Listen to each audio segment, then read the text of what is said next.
Hello, everybody. Welcome to the Omega Strikers Amateur Series Season 7, Week 2. We're back at it again. I am Lego Mage, and I'm here today with Jack Limestone, and we've got a pretty cool-looking Swiss Round 1 here for you. It's Deets Nuts versus Asher's Chairs, both teams coming in from last season, and looks like we've got our character draft going. Glass Cannon, Reptile Remedy start on Atlas Labs. Jack Limestone, what are your thoughts getting into this game one, looking at this start here?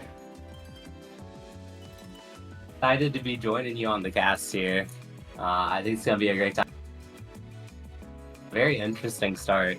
I think Reptile Remedy start makes it very, very hard to play a damage comp. But even despite that, we still see a first pick Vice coming out of blue side. They are not going to be deterred by the stagger start from pumping out the damage.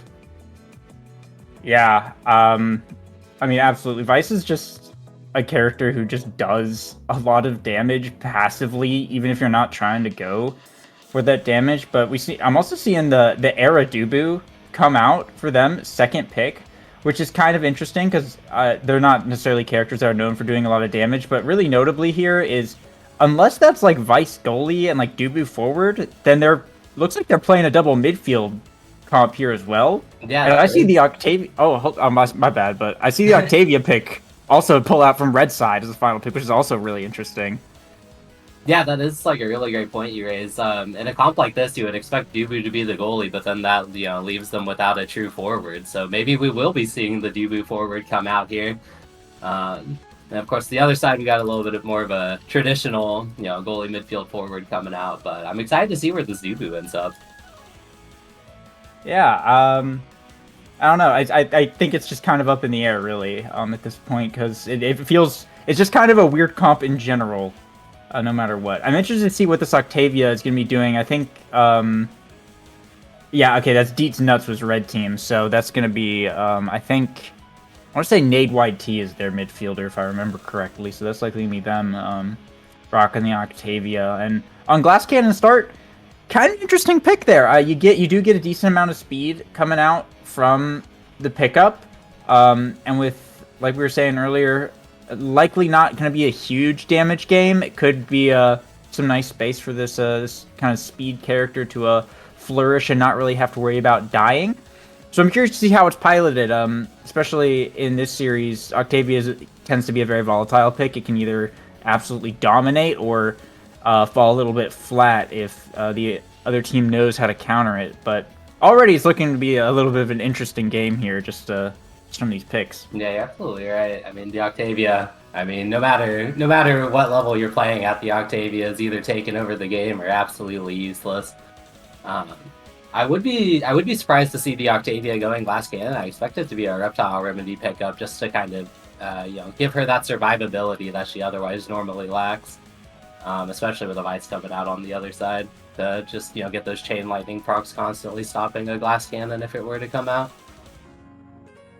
Yeah, definitely.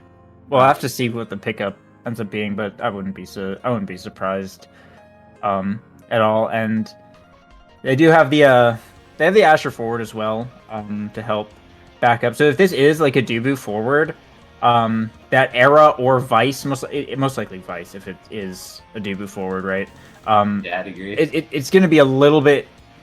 It's going to be a little bit tough to defend if this is a double midfield comp going on here, because you have Octavia running around in the midfield, right, and just feeding the core basically up to Asher, who's going to be able to just basically walk up and pressure a corner against either Vice or Era, right?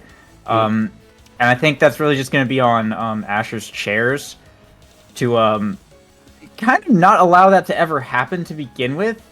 So there's definitely going to be a bit of a curve here for like how much success they're going to have, because I think if this is a Vice goalie, it's going to be a lot more difficult to kind of pilot this comp than what Deets Nuts is running, which is, a bit more classic, bit more safe, a little bit more textbook friendly of like what they're trying to do. But I'm interested to see if they pull it off. And hey, if it is the Dubu goalie and it's a double midfield, then it's kind of just the same thing, but like reversed, right? Yeah, if it is a double midfield, especially going up against an Atlas, I have a hard time seeing how, Asher's shares is going to be putting the core in the net past that Atlas. Yeah, it's definitely going to be difficult, to be sure. I mean, also with Glass Cannon as well, Atlas is going to be able to kind of move up and walk around a bit more. That's kind of the thing you like to see on those turtle goalies like Atlas and Dubu is you get some speed built up, and then you're able to kind of, get Orb Dancer, get, Mom Boots, Glass Cannon, whatever. You can kind of just walk up and provide your offense that way. So it's despite being like a short range comp, like all of their characters are basically like melee characters. They could end up getting like fairly mobile, and able to just reposition kind of well. Whereas, Asher's Chairs is, I don't know, maybe feels a little bit more grounded. They do have the era, but the Vice doesn't like care that much about the era, like the speed. So I don't know. It's kind of curious to see how it goes. We're loading it right now, though, so I think once we see what the actual goalie pickup is for Asher's Chairs, it's going to answer a lot of our questions. Yeah. Kind of put things a lot more clearly here. So yeah, I think as soon as we get in, and as soon as we see what everyone does off to take, and which positions these characters are actually going to, we're going to get a lot more clarity into how this matchup is going to be playing out. It looks like it is a Vice goalie here from DJ Kunoichi. All right, so we do get a Dubu forward, very first game of the day. That's going to be exciting. I would love to see the Glass Cannon come out and see this Dubu skate, dodge skill shots left and right. But I wouldn't be surprised either way. Reptile Remedy would be just kind of the general safe pickup here. But I mean, just the pick itself is pretty exciting, and I'm very excited to see, especially with the era giving them some additional size, see how well they can pressure these quarters on AtLab. Yeah, I'm excited to see how they end up piloting this, and we were saying with that Octavia up in their face is also going to be messing things up a little bit. It's going to be kind of interesting. It's definitely going to be something we haven't seen that much coming into it. But taking a look at these awakenings and whatnot, Fluffy Griffin, a magnetized soldier out here running the Mag Souls on Asher. Oh, very unusual. Yeah, that's a very unusual pick, but we'll see if they're kind of able to play around with it. They do have the Strike Shot Atlas. Oh and, of my course, goodness! Octavia. Immediately a KO coming out from this Atlas with the bonus Glass Cannon power. Catches Jojo Nikki by surprise, and Deeds Nuts is able to get the open goal right away. Yeah, pretty solid advantage here. And there's the point there from Fluffy Griffin. Nice little dribble off the corner, able to just put it in. It's a very, very quick 1-0 for Deeds Nuts. Yeah, Deeds Nuts also all level 2 right now. Asher's Chairs still temporarily stuck at level 1. So, I mean, a pretty big first point for Deeds Nuts. Normally, the advantage isn't like that massive, but when you come off like that, it definitely is. Another KO! Goodness! T taking Wasted no time. Wasted no time at all coming out against Asher's Chairs. Takes the second barrier right away, going for the goal. Oh, but an amazing ult coming out from the Vice, manages to get the double barrier on the other side. But both of the forwards from Asher's Chairs are still level 1. And I think Deeds Nuts really needs to capitalize on this while they still have the level advantage to get it up 2-0 here. Let's have some flips. Another KO! And DJ Kunoichi burns the core flip, and Fluffy Griffin sinks it in, but Nade YT opted to burn the core flip for another KO onto, I think, the era there. So the forwards are just stuck at level 1 and just having no energy. So, I mean, Deeds Nuts playing it pretty well in this first set, and double barrier once again to start off the third point. Wow, yeah, Nade YT wasted absolutely no time with that era hugging the corner on the last point. And here they go. They're going, pops the, probably still lagging a bit on my screen, but the energy burst flips, goes into the bottom corner. First set going over to Deeds Nuts in, dominating fashion. Yeah, and I mean, the era is still level 1 at the end there. Jojo Nikki still is stuck at level 1. That's absolutely crazy. A very quick first set for Deeds Nuts. It looks like they will be rewarded here. We see some really great awakenings showing up. Rapid Fire, Heavy, Big Fish, Ponderer, all on the board right now. Will be Heavy going over to DJ Kunoichi, though, as the Big Fish pickup will be Fluffy Griffin's reward to scale a bit more into that stagger, but who knows if they'll have time to actually scale into stagger. This game might just be over before then. It does mean that the explosive entrance is going to get down to Nade YT because the heavy impacts pick up, so that's really nice there. Castbane also picking up the Orb Ponderer. Pretty big here. Some nice stuff, of course, over on the side of Asher's Chairs as well, but Deets Nuts, getting Haste, Octavia, and Orb Ponderer Atlas when you're already winning is what you want to see. Yeah, I agree. The big pickup that I've got my eyes on that could potentially turn the tide of this game, as another goal goes in. Deets Nuts just absolutely relentless on the offense. But the big pickup that I saw out of that draft is Vice did end up getting the heavy impact. Just absolutely gigabyss on that character, and I know from personal experience, as soon as you get that, the tide of the game can turn just like that. So we'll see how this plays out. Yeah, very interesting teleport there, but Alfred's able to get one barrier with the soup right now. We'll put Deets Nuts on a bit of the defense for kind of the first time this game, really, but it looks like they'll be able to recover and get a barrier of their own. Right off, and now Castbane getting it out there. Nade YT core flip. Burnt Alfred's able to stop that one with the roll, try and send it back in. The black hole going to pop. There's DJ Kuichi teleporting in, but Castbane with the expanse will shut that one down. So looking to maybe get another go here. Castbane dribbling in this bottom side. There's a base drop getting it over to Fluffy Griffin. That's the second barrier down now. As Alfred's on the defense desperately in the corner pass here from Fluffy Griffin. They're pushing up hard, but not quite in just yet, but there was a core flip up on that Asher, and that could be dangerous as Alfred's desperately trying to get the second barrier, the soup coming out, but Castbane's holding, burns the core flip as well, and Alfrex gets sent off the map. Another power play for the side of Deets Nuts. DJ burns the core flip here to try and buy a little bit of time. Pass down to Nade YT. DJ still able to hold for now, but Alfrex now back online. It's still going to be kind of tough, though, going into overtime here. Taking a little bit longer for Deets Nuts to score this point than last time, so that's a good thing, but it's still looking a little bit rough here for Asher's Chairs. Yeah, it absolutely is still looking rough. Castbane managing to hold this barrier down with the Orb Ponderer infinite cooldowns Atlas. As soon as Asher's Chairs has a moment, Atlas just shuts him down and gets him right back on offense. They have been able to hold on. They're holding on here. Oh, it's a great Tofu Fortress comes out and snags the other barrier, finally opening up the net for the side of Asher's Chairs. Keeping some aggression on. The pass down to Jojo Mick. You got the core flip from Nade YT to neutralize the threat and get back on offense, but the core slips through. Passing coming down, pops the haste and the ult and puts it in. A bit of life coming out from Asher's Chairs. That's a much better point from him than we've seen previously, but in the end, the point still goes over to Deets Nuts. Yeah, and at the end of the day, that's all that really matters. Castbane also at max Orb Ponderer stacks as well, so it's going to have a lot of those cooldowns back kind of whenever. Really unfortunate Supernova there. That was really rough. The second barrier will just fall down, and Fluffy Griffin trying to push it in pretty hard here. Deets Nuts is going to look to capitalize on this for sure. However, actually, Jojo Nikki, nice NATO. It's actually blocked off a fair section of the map there. Got one barrier here. Fortunate with core flip there from Alfrex, but we'll redeem it with the log. That's the second barrier down, so both sides are opened up now as Alfrex bringing it to the corner. Projection, though, from Castbane gets it over to Fluffy Griffin here. DJ Kuichi trying to rotate it back around to Jojo Nikki, but not quite good enough as Fluffy Griffin will be able to find the barrier beam, and that's a second set now going over the side of Deets Nuts. Deets Nuts is just looking absolutely dominant out there. 2-3-0s back-to-back in the first set, and let's see what the reward for it is this time. Some interesting stuff up. The Twin Drive is up for the Atlas.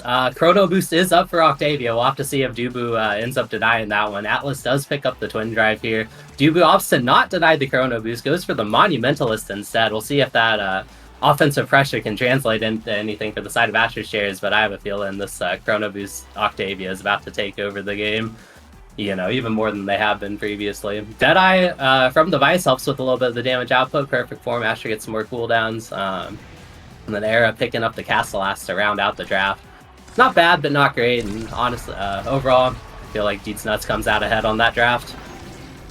Yeah, I have to agree. Deets Nuts got amazing awakenings on every single character, and Alfrex picking up Manu there was not really a great move. Monumentalist is not very good on Dubu. And there was definitely some other things there that may have been better. However, it doesn't matter because that will be Asher's Chairs actually will be able to put a point up on the board here. A nice little pass there from Jojo Nikki. Won the strike war against Nade YT. It set up Alfrex beautifully. So it won't be a perfect game here, but Asher's Chairs are pretty much in full reverse sweep mode at this point and are basically just looking to try and play better to win this because, I mean, this Octavia build, this Atlas build, and this Asher build are all like coming online really strong at this point. Yeah, so I mean, just like you said, they've all got some great builds going, but Asher's Shares manages to turn the momentum around. They pick up that first point. They're on the offensive here again on the second. Nice save by the Atlas. Octavia does have the core flip. We'll see when. We'll have to keep our eye on her to see when she decides to use it. But Jojo Nikki going in, trying to get the core over to Alfrex, isn't able to. The core flip used defensively, but trying to relieve the threat, but it only manages to neutralize it for so long for the back, and the Sad Boys angle going around the corner. That is so unfortunate. Alfrex burning the core flip, finds a great chance. Fluffy Griffin manages to pick up the second barrier to open this net up on the other side. And Alfrex staggered, not looking good here. Asher is hunting him. Asher is on the prowl. Oh, but manages to just leave him alone. Finds the open space in the top corner. Ties this third set up.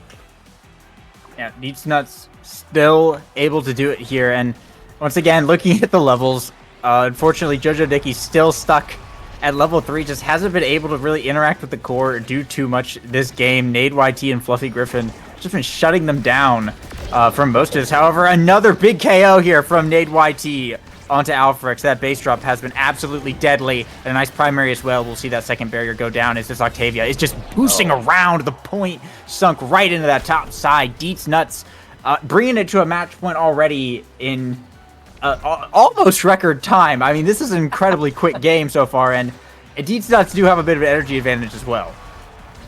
Yeah, they do. They're looking to end this one right here, right now. We saw the power of that Chrono Boost Octavia come down that last point, just absolutely gliding around him. A nice little curve around the black hole to get that bottom barrier answered right back for Asher's Shares. Caspain does have the core flip on this Atlas. It's going to be a monumental task to take the second barrier away. And Fluffy Griffin just wins the strike war against DJ Kanoichi. And here it comes, the base drop to finish it up. And that is the first game of the night going over to Deetsnuts in commanding 3-0 fashion. Yeah, I mean, Deetsnuts looking really good in that one. Asher's Chairs, unfortunately, they just didn't quite have it all together. Deetsnuts, a bit more team synergy going on there. Definitely a lot more like midfield presence and whatnot. I don't know. Maybe the comp played a little bit into it. It's definitely, like we were saying earlier, kind of a weird one to have Dubu forward and Vice goalie. And I think what we were saying earlier, where the Octavia's just going to kind of win in the midfield against Era Dubu, and then just feed it to the Asher, who will just score on Vice. That pretty much is what happened. But Deetsnuts also just playing really well on the day here. And how long was that game? 10 minutes. 10 minutes and 13-second game. Oh my goodness. Yeah, Asher's Shares tried to cook a little bit with the comp, cook a little bit with the Dubu. Unfortunately, they ended up burning it. They just were not able to keep the core in the zone long enough for the Dubu projectiles to really do anything. And, as soon as Vice is 1-versus-1 with an Asher, that is a very tough matchup for Vice to deal with. And Fluffy Griffin was able to take full advantage over it and just shove that core past for some very quick barriers and some very quick goals. Yeah. Definitely. I don't know. I feel like I expected that one to be a bit closer, but if I do remember, Alfrex Froststaff used to be the goalie for Chikara Hope. So I think this is them playing off role here as well, as far as I'm aware, anyway. Which is kind of interesting. Maybe a little more comfortable on the Dubu for sure. Yeah, when I saw the name, I was expecting them to be the goalie for that team, but I guess not. So anyway, kind of interesting to see. I don't know. I hope Asher's Chairs kind of works it out, because I like the idea. I liked the idea, but might just need a little bit more team practice and whatnot. But yeah, hopefully Asher's Chairs is able to shake that one off, call it a fluke, and get back to the level that they want to be performing at in the next game and through the rest of the night. And I mean, hey, Deetsnuts is a pretty good team. I don't think they haven't made it to finale before, as far as I'm aware, but they've gotten like pretty close a couple times.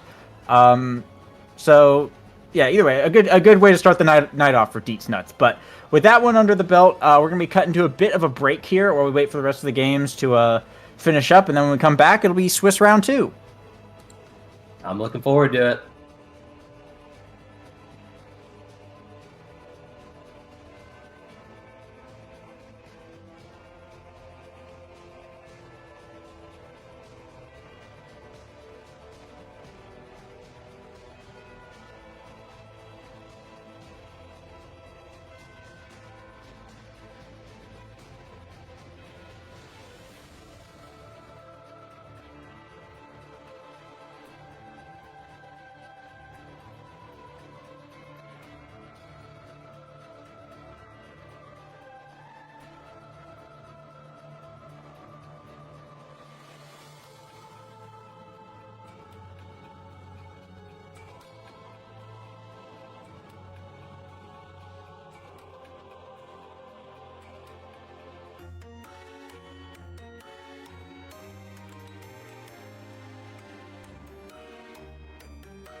And welcome back to Swiss Round 2. We're going to be going into the game pretty shortly here. It's going to be Kazan's Puppy Club versus the team that everybody knows that's got all the T's in it, the Triple Terrifying Turtles, something else. We're just going to call them that, probably, because I'm not going to say the whole thing. But it's going to be on Night Market. We got the Might of Colossus, Missile Prop Start, and I think the big thing to point out here is the no ban that came out from Kazan's Puppy Club. Yeah, I mean, that's a bold move coming out for Kazan's Puppy Club. Maybe a testament to their confidence, or it could have just been they ran out of time and forgot to click the ban button. But regardless, on the night market, I don't see anything too crazy coming out of this draft. Nothing spicy like the Dubu forward last time I looked, unless I say that, but I think it's probably most likely a Kai midfield, but we could be seeing Dubu rolling out, running with the double forward if the Kai goes in net there. On the other side, we've got actually kind of interesting comp coming out for Triple T. With the Amy and the Luna, we might be seeing a Luna Brawler coming out this game. Yeah, once again, looks like a double midfield coming out here. Ayami Luna with the Atlas backing him up in the goal box. And Missile Prop Start here. That's honestly, that's a lot of damage that Triple T are going to kind of be able to pump out there. I think I believe that would be like the angle that they go for with this, right? Is they don't have like big scoring pressure with kind of the two midfielders, but they do have a lot of like long range damage. So the idea here is you see the Dubu and you see the Kai. Kai notoriously squishy, Dubu slow, big target. I think the angle is they just find the KOs, and then once they've started the power play, that's where they're able to kind of get the points. So I think they're really looking to rely on the damage for this. Yeah, I think that's a great read. I think that's exactly how we're going to see this one play out, and Kazan's Puppy Club is going to need to be careful near the edges, especially on these narrow night market lanes. The missile prop, the 20% damage can't surprise you if you're not ready for it, and both Amy and Luna have some devastating KO combos from deep range. Kazan's Puppy Club is going to be needing to keep a careful eye out for. Yeah, definitely. It looks like it will be Dubu goalie. Makes sense here. Missile prop looks like going on everybody except for Blind. The Rasmus going for the Might of the Colossus. Obviously, you want the size on that character.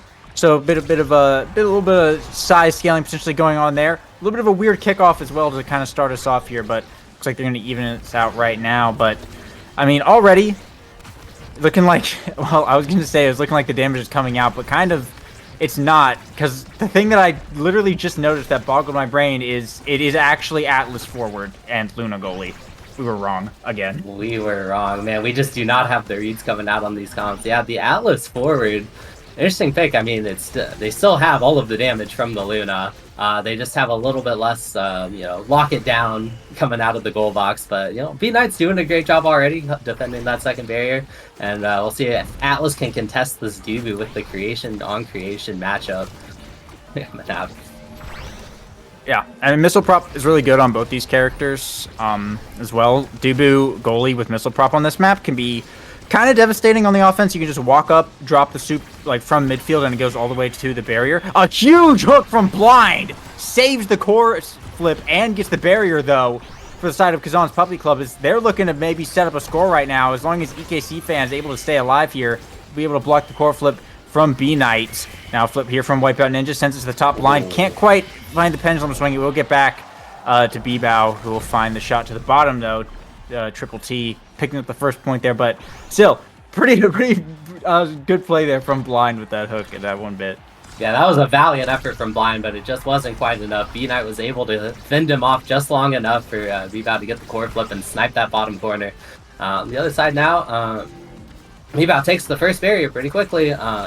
B-Knight follows him up from behind. It's just kind of a stalemate in this midfield right now. Not too much pressure going on, a little bit of ping pong going, but Yafu pushing up, forces out the two fortress that sneaks behind. Yafu capitalizes from the behind, gets the second barrier, opens up this goal. Oh, and Wipeout Ninja isn't able to get out of the Luna hold in time, and that one pushes it in. 2-0 for Triple T. Yeah, very unfortunate. Wipeout Ninja looks like maybe one or two energy short of having an evade up, unfortunately. So just couldn't get out of the Crater Maker range in time. You hate to see it, but with Triple T being on set point like this, it could be a little bit scary here. However, huge double barrier coming out from Blind and EKC Fan, as Blind with a pendulum swing actually just able to line up B-Knight with the core and find the point here to put Kazan's Puppy Club on the board pretty quickly there. That's kind of all these points have been going by pretty quickly here, but it is an energy advantage for Triple T. They'll have some core flips up to potentially work with. However, a huge kickoff from Kazan's Puppy Club. We'll see the first barrier get taken in their favor. Yeah, Kazan's Puppy Club fighting back. Alright, and as we're going, B-Knight uses the boost to make the second save. Yafu pushes up. The Astral Projection pushes for the first barrier. They're pressuring now hard for the second barrier, but all three members of Kazan's Puppy Club are out on defense, and they are able to get the core out. Blind now coming in with the core flip, burns it from range, gets it in. See if they can keep the pressure on Nova. B-Bow is just winning the strike force in the midfield. Dubu pushes it back. Blind gets the pendulum swing to take out the barrier, open up this goal. Kazan's Puppy Club is looking to tie up this game. Yafu has a core flip in their face, denied by the Tofu Fortress, and Blind on the offensive here, who isn't able to find the opportunity. B-Knight clears to the top side. B-Bow now is the one with the core flip again, burns it from the midfield, handled easily by Wipeout Ninja. Blind staggered now. He's gonna have to try to put it in the net before he gets knocked off the map. He's kind of alone in the corner right now. They're leaving him be. Val stops his regen. Yafu is just having a chill little bout with Dubu. Oh, but the roll goes wide. This Dubu still has energy burst and is able to defend. Oh, but the knockout from Yafu. Blind finally goes down. Wipeout Ninja stalling it out. Manages to evade the boost. Oh, but Amy punishes him. Cute little idea there from Wipeout Ninja to try to stall out the death timer, but there's just too much range from Triple T, and they're able to punish. Yeah, I like the move, but it was a good cyber swipe from B-Bow to get the hit stun, so B-Knight could score here. And big draft here as well. We see perfect form, quick strikes, both the orbs showing up. Unstoppable here as well, should anyone opt to take it. It looks like B-Knight actually going for the peak performance here. For a little bit more speed, quick strikes will fall to Wipeout Ninja, which is pretty huge. Hot shots, of course, on Yafu is really good on Atlas. More stagger scaling, looks like going over to Blind, picking up that bulk up. Perfect form, managing to find its way all the way down to B-Bow, though, which is really good on the Amy. And Orb Dancer, of course, as well, going over to EKC Fan. It's really nice as well. Some of these stagger awakenings getting picked up a little bit quicker than I may have anticipated on that draft, but everyone kind of coming off with something that they like more or less. I'm really liking the perfect form hot shot, though, that Triple T picked up. Yeah, I'd agree with you. The big surprise for me there is Luna opting to go for peak performance rather than the bulk up. Playing the damage cop, I guess they figured they already have enough damage. Wants to get a little more speed so they can pressure down these night market lanes, skips from side to side on the barriers. As we go now, Triple T has both barriers down again, and looking to extend their lead even more here, but ooh, very nice evade coming out from EKC Fan to dodge the Crater Maker, coming off the back of the Amy combo as well. Pushes through, gets the first barrier, pressuring for the second. All three, again, back on defense for Triple T. And the KO makes it a 3v2. And here comes Triple T on the offense once more. Yeah, so they're going to set up some nice passing plays here, but so far Wipeout Ninja will be able to hold it with the their roll there. Core flip there from B-Bow, look for the cyber strikes. Wipeout Ninja able to flip it down to the bottom, though. Will be able to hold it out in overtime. Blind, another great death touch, yoinks B-Knight out of the dash to keep that core in the midfield here for a while. Now, Blind with the core flip, just doesn't really have anywhere to send it, unfortunately, in that middle. Just going to be dribbled around. Glitch Fall coming out from B-Bow, though. He's going to be able to snipe away Wipeout Ninja's pass, cut that off, and find the point here for Triple T as they continue to extend their lead, making solid plays. And Wipeout Ninja just has to be aware that there's no such thing as a safe clear to open space. Like, when you have Luna and Aimi, sending it to open space is sending it to one of them. Yeah, absolutely. He just has so much threat with these long range characters, and Dubu just doesn't have the tools in his kit necessary to follow up when he does make those clears to the open space, and Triple T's doing a great job of punishing. Kazan's Puppy Club, though, back on the offensive here. EKC Fan is about a bar away from the energy burst. Gonna be wanting that one, maybe look for an scoring opportunity after that. B-Knight boosts in, steals a barrier. B-Bow now has the setup, looking for the second, giving Yafu time to come up, goes in with the cyber swipe. Blind with a great hook. Oh, but the core is just a little too fast for his pendulum swing. And it's back to a neutral state here in the midfield. And Yafu has a flip up, but Wipeout Ninja just gonna have to battle the turret a little bit. Nice, able to get it past the cyber swipes here. But Kazan's Puppy Club gonna have to do a bit of work to get it into the scoring position, looks like. EKC fan in the midfield trying to work their way up, but Bibao so far pushing it back in this corner. Glitch Pop coming out, Wipeout Ninja, nice reactions though to keep it on that top side, but it's just 2 core flips up here. Bibao the first to burn it. It's not gonna get a good angle though, and a Giga Blast from EKC fan off the wall. A great shot. Kazan's Puppy Club will be able to tie it up here 1-1 and stay in the game. Wow, amazing Giga Blast there coming out from EKC fan. And just a red core, red core just past the Luna, isn't able to react to it in time, ties this game up here.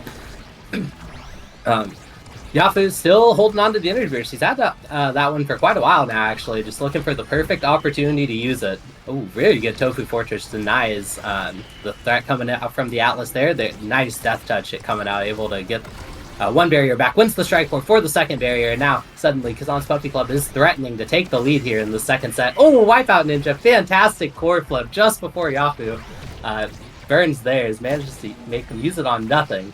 Now, Kazan's Puppy Club looking to get this offense set back up, looking to find, oh, very nice pendulum swing coming out of blind, able to take the Amy out, and now it's a 3v2 on an open net. Let's see if they'll be able to finish this point off. See fan here in the top side, but Yafu will be able to hold it down for the time being. Creative Maker coming out will get one barrier here. Bibao almost not able to get the core in time, but Triple T will be able to hold it for the moment. Bibao now pushing up to the top side. Glitch Pop out. Sends it backwards, though. However, Yafu right there to hold it down. Firewall Sentry is here. So Tofu Fortress going to shut that one down. Looking for another opportunity. But EKC fan is pushing up into this top corner. Looking to set up blind with something. Has the flip. Burns it here. But flip burnt in return by B-Knight. Sends it to the top side. And we're all good. Wipeout Ninja goes for the clear. But Yafu snipes it away with the missile prop. B-Knight dashing in. Can't find it. Now it's blind. Working back up the field. But no good. Lose control of the core. It's going to be back up to Bibao on the top side. There's a Glitch Pop into Yafu's projection. It's going to find the point to put Triple T on set point once again. Some great plays coming out there from them to find that one. Yeah, what a fantastic combo. It is so hard to react to the core, redirecting in those ways with, just no actual character anywhere close to him. Kazan's Puppy Club, though, again, gets 2 quick barriers. They've been able to get through the Luna on these barriers, but they haven't been able to solve the Luna on the open net just yet. Oh, somehow Atlas dies. I didn't even see what happened there. I think it may have been a Giga Blast from Blind's looking to cook. He has a core flip on the top side. Needs to manage to find the core. Nope. Goes underneath. Does it himself with the Pendulum Swing. Sends Luna into the net along with the core. And we are on 0.5 here in the second set. Kazan's Puppy Club looking to tie up the game here at 1 set apiece. Yeah, looking to bring it back. They've got even more XP earning now, but a big KO to start us off is not particularly great for them. It's going to be up to Blind and Wipeout Ninja just kind of buy a little bit of time here before EKC fan comes back. Another stall here from Wipeout Ninja, just rolling on the core and standing there for a bit. Also going to burn the core flip here and bring back everyone. A nice self-res from Yafu. We'll see all 3 members of Triple T stay up. They're going to get a barrier here as well. And they're looking for potential second one. B-Knight looking to send it back in this midfield here. Yafu dribbling up the field, and Bibao has the flip available. Not looking to burn it here, though. Wipeout Ninja will be able to block that one away, and actually burns it right there. And it does, in fact, get blocked away. It's going to be Blind who's able to recover and get a barrier now for the side of Kazan's Puppy Club. And now Bibao's the one not looking too healthy here, taking a lot of damage. Tofu Fortress coming out in the midfield as well against Yafu. Firewall Sentry getting burnt here, looking to set something up, but also just looking to stay alive. Bibao cannot afford to get hooked like that. Blind with the Death Touch into Pendulum Swing. Finds the KO. They do lose a barrier here, but they have the power play. Potentially find something. Core getting back to Blind here. Sets up the Pendulum Swing. There's the Expanse. Gets the barrier. Whiffs the flip, but it's all good. They have an open net to work with now. As EKC fan in the midfield has a flip up. Here's the barrage. He's going to get past, but have another chance here. Burning the flip here. Yafu able to block that one away. Sending it in. There's a Giga Blast, but B-Knight with the flip. Now boosting in. Hits the wall, though. Glitch Pop from Bibao. Sends it on a weird night market angle. B-Knight able to catch it and fire a shot to the bottom. It's a Triple T taking another set. Wow, what a sequence from B-Knight there. Runs the boost straight into the wall, but stays forward. Doesn't just blink back instantly. Stays forward and is able to find the ricochet coming off of the middle and sink it bottom corner to put Triple T up 2-0 here in this matchup. Now we've onto the draft. Luna picks up the Catalyst. There's going to be lots of energy on top of that Luna. Lots of core flips. Going to be very hard to get it by her. Kazan picks up the Reverb. I believe, yep, that is the second Stagger Awakening, going for a little bit of stagger scaling. Team player Dubu, Manu, Amy, Stacks, Kai, and Primetime Atlas are some very interesting ones here. This Kai is going to be zooming through the midfield, and then Atlas will have just relentless pressure with the Primetime coming out. Yeah, it's a lot of cooldowns on that astral projection from Yafu. Once again, some really nice awakenings from the side of Triple T.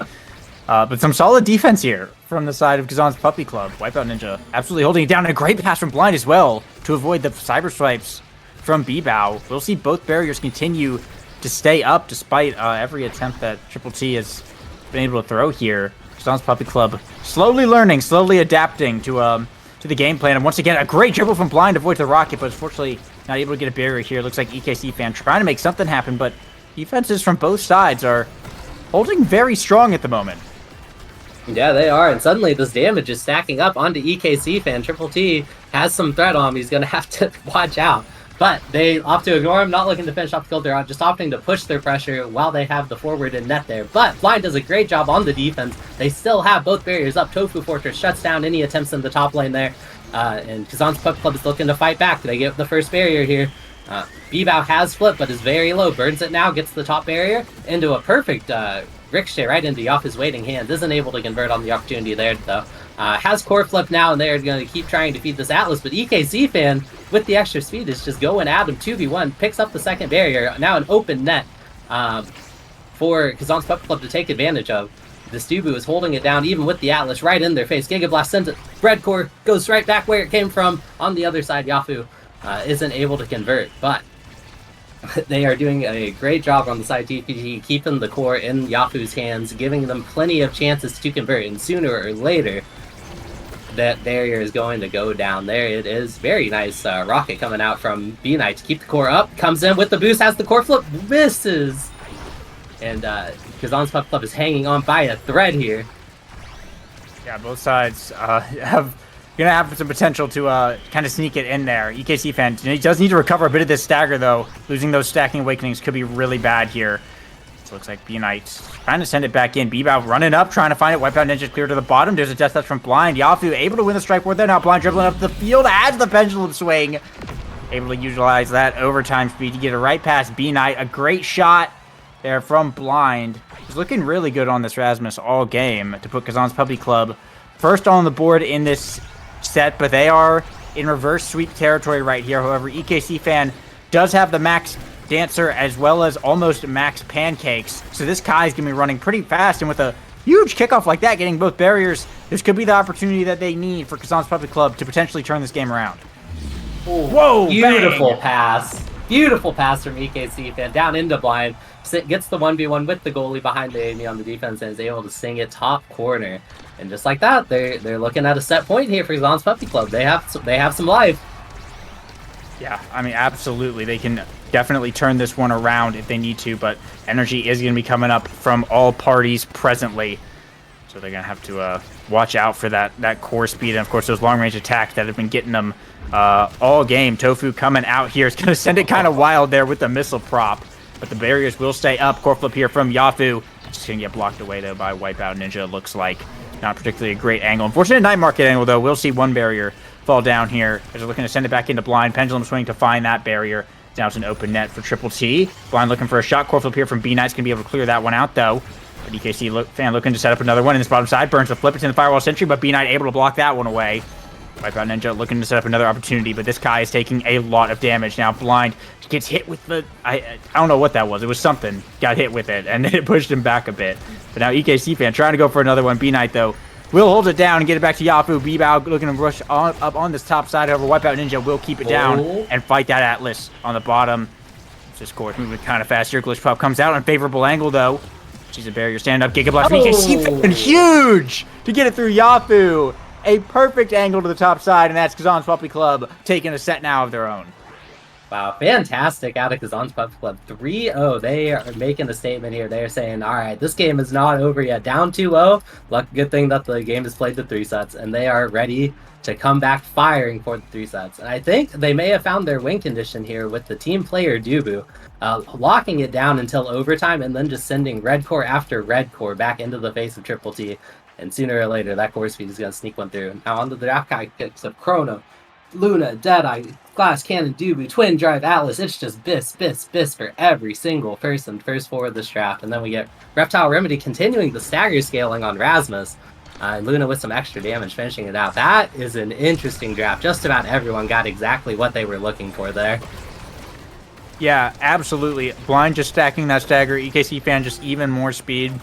Wipeout Ninja just getting some really nice goalie trainings as well. Of course, more damage. The Twin Drive, Primetime, Hotshot, Missile Prop, Atlas is looking a little bit weak. I'll say that might have one or two potentially abilities. a very powerful Atlas build right there. I'm not gonna lie. Of course, Bibao also has a really good Imi build here. So this game could get pretty intense pretty quickly with Kazan's Puppy Club looking to make the comeback right now.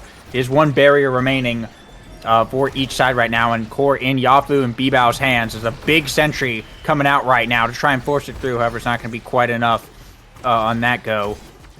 Looks like Yafu and EKC Fan having a little scuffle over there, but no one getting KO just yet. EKC Fan experiencing a bit of lag at the moment, I think, is the issue. Looks like they're pausing for a moment so they can figure out what's going on. Oh yeah, looks like they're good though. All right back into it. We now have a flip on this Dubu. It's overtime. Oh my goodness, EKC Fan goes down, and that is huge. Loses the Orb Dancer stack, loses the stacks on stacks. And this might be Triple T's time to push back. Wow, fantastic balance off the middle of the night market. Yafu steals that second barrier, burns the flip, gets stuffed by the Tofu Fortress. But now with the team player speed, B-Knight's forced to core flip. Wipeout Ninja whiffs their own. Blind does a little dribble, manages to win the interaction. Open nets on both sides, and an overtime core coming a little bit slow. Blind spins the pendulum stage backward. Actually a fantastic dribble, manages to catch themselves on the other side. B-Knight holds it down. This core is going a little bit slow right now. Who is going to sneak it by first? I mean, every time this Diva is just clapping it into just red speed. Nice roll, man, just to save the bottom corner. Big rolls here. But now it's Blind with the death touch here. Yafu holding it down, though. Winning the interactions in the midfield here. But EKC Fan running up quick. Nice boost from B-Knight. Will manage to save that one away, though. Giga Blast coming in, passes down to Blind. Looks for the dribble. Has the Whiplash up, but can't get it through, though. And now it's Yafu. The log, though, sends it back. There's a death touch once again from Blind. Shots to the top. Absolutely beautiful from Blind. Well, the big Rasmus plays coming out right now. Kazan's Puppy Club take another point now. 4 in a row for them, as they are looking to make the full reverse sweep, and things are going their way. Yeah, wow, Kazan's Puppy Club just has all of the momentum right now, and there's another kill for Blind. Manages to snipe this Atlas with the pendulum swing. Manages to snipe the barrier with another pendulum swing. Versus Bibao to burn the core flip on their own side of the map, forces Wipeout or B-Knight to burn their own core flip. Now suddenly they have the energy advantage, they have the barrier advantage. Honestly, they just have the momentum advantage. They have everything going right for them right now. Oh, almost just sneak one by. B-Knight is able to get back in time. Another death touch shut down by Bibao this time, but I mean, yeah, everything is just turning up for Kazan's Puppy Club right now. Yeah, they're holding it strong, but there's a big firewall sentry coming in. Core flip has to come out there from Wipeout Ninja as B-Knight looking to boost in, but EKC Fan winning that strike war and getting the offense going here. Blind pass down to EKC Fan, has the barrage, is able to get it through. Great setup there from Kazan's Puppy Club. We'll see them take yet another point now, putting them on set point. But once again, energy coming up. Actually, it is actually Kazan's Puppy Club who has a bit of the advantage here, 2-1 in terms of flips. So they could, I mean, they could very easily just snag this point and nab another quick set here, as this is looking like it's about to go to set 5. Both barriers already down. Fortress coming out in midfield. Core flip's getting burnt right now. Yafu, unfortunate night market angle, is going to stay on Triple T's side of the field for a little while longer while they're looking to convert this.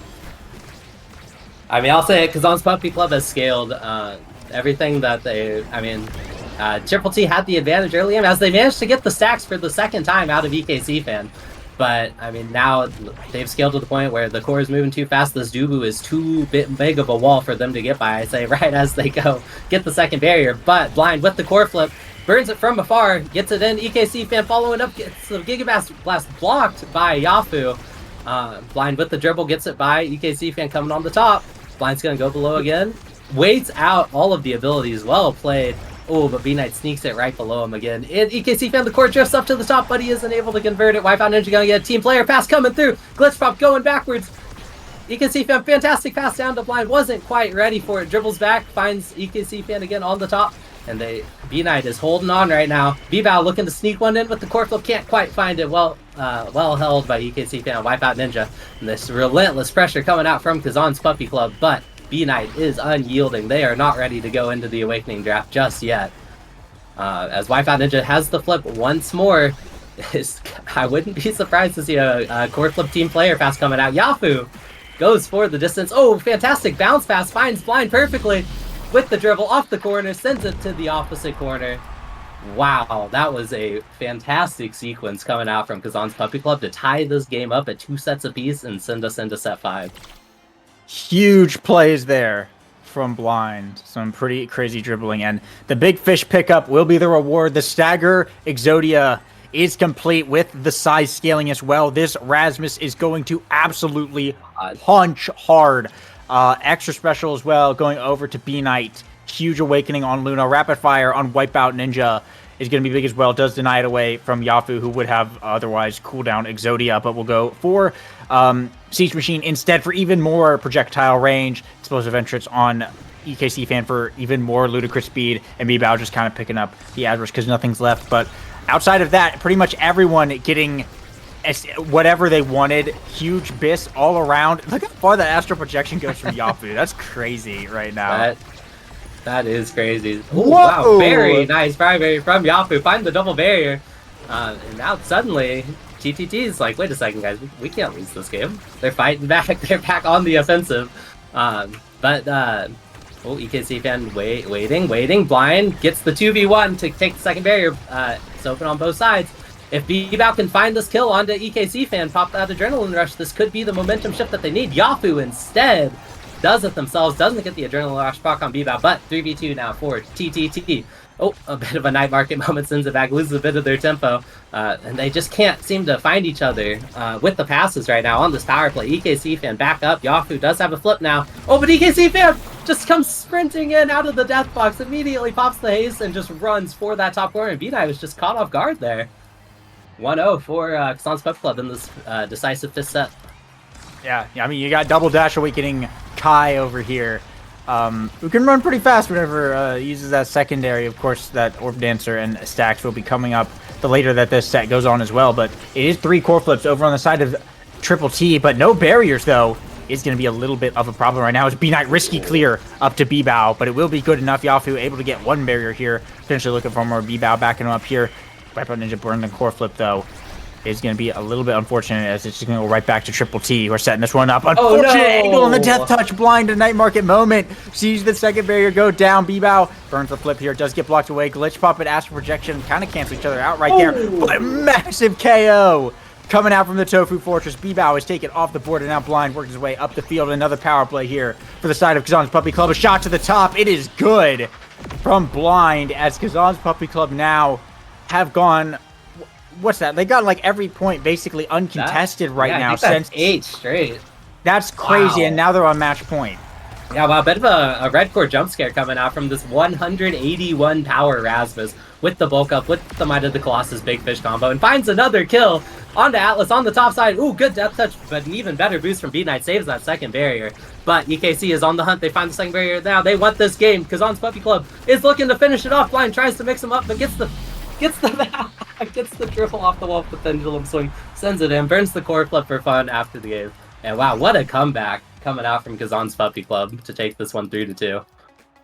Yeah, I mean, that's not something you see all that often. That was a literal sweep into reverse sweep. Outside of the one set where Kazan's Puppy Club did get 2 points, that was pretty crazy. Look at these stats here as well. 44,000 damage coming off of Blind, 137 saves, and 242 redirects from Wipeout Ninja. Absolutely holding it down. 26 shots as well. And 51 orbs from both B-Knight and Wipeout Ninja. They were absolutely munching orbs that game. That's crazy. This was 200 redirects pretty much all around, which, I mean, that's what you want to see. That was a very solid performance there from Kazan's Puppy Club. Pretty good drafting all around as well from both sides. And yeah, I mean, just a really amazing comeback. I don't know if maybe they just kind of like figured out the game plan We're more aware of what B Knight and B-Bow were doing. Figured out how to play a little bit more around Yafu. And of course, just got some good awakenings to kind of top it off. But yeah, I mean, really incredible comeback there from Kazan's Puppy Club and a huge win for them.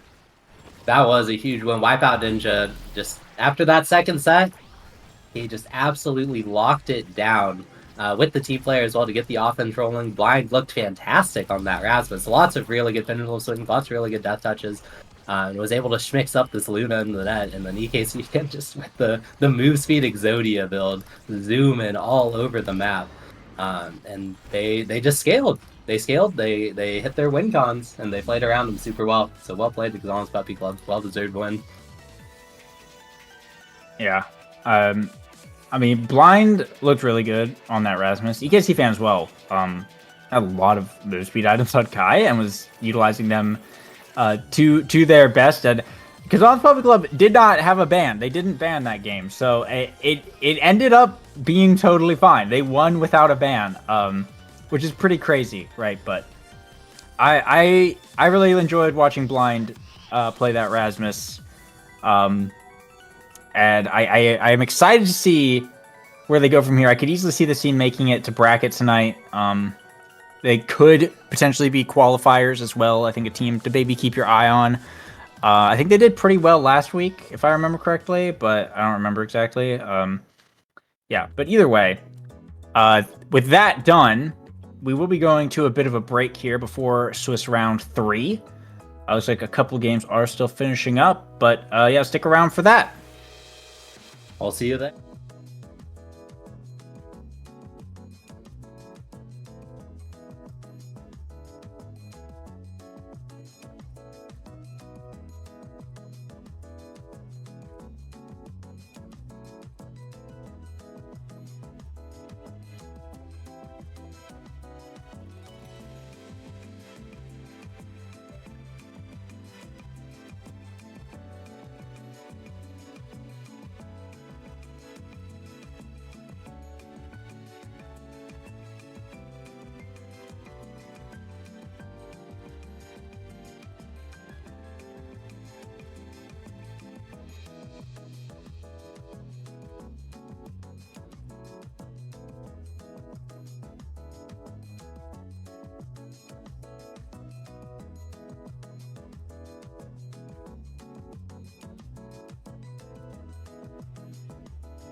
All right, and welcome back to Swiss Round 3.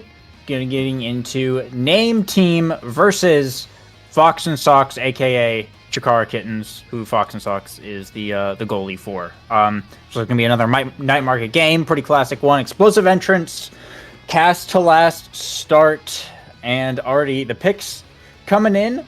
Once again, looking kind of interesting here, coming out from Chikara Kittens. A lot of potential long range. Looks like Fox and Sox on the IME goalie, as we've seen them many times, but a little bit more vanilla comp coming out from the side of Name Team on this start here. So perhaps a little bit more of a tame one with no more goalie forwards today, hopefully. That's unfortunate. I think the real notable thing about this draft, though, is it's an explosive entrance start, but Zentaro actually fell down to picks 4 and 5. Blue team opts for the first pick, Dubu, and red team just doesn't seal the Zentaro away. So Zentaro starting off with this on this one, and he will be the player to watch out for, in my opinion. Yeah, absolutely. And with the arrow buffs as well with Castellass, it's going to be pretty nice. They're going to have a lot of good mobility and stuff. Most likely Castellass pickup here on the Dubu as well, which is really nice. Castellass is actually pretty good awakening. For Dubu, it affects the stun and, of course, the creation duration. So you can actually do some pretty nice things. So it's not a bad start at all by any means for the pickup, of course. On the other side, it's probably going to be a triple explosive entrance here. Aimee, Juliet, Estelle. The Aimee and the Estelle especially are getting a lot of value out of that to just start with, especially when you're running it on goalie. And Juliet as well, having that extra dash range. If you know how to use it, it's really good. If you don't know how to use it, it can be a bit of a hindrance, but I think it's Xenox is their forward, if I remember correctly. I don't remember, but either way, this team's been around for a while. I know that they're all good players. So I imagine it's definitely going to be a bit of a boon to them. So, bit of a scary comp, really from both sides. I'm curious to see how they're going to stack up. Yeah, I think we'll be seeing a lot of damage coming out, especially early game before people have time to level up and get some stagger with this explosive entrance start. Making all of the impacts just do tons of damage right from the jump. I do expect Aimee to go explosive entrance as well, but notably the only person on red team where Castellass is actually a viable option is dead on Julie and Estelle, but could be a bit of a play style choice, opting for longer turrets or just the generally good more damage explosive entrance.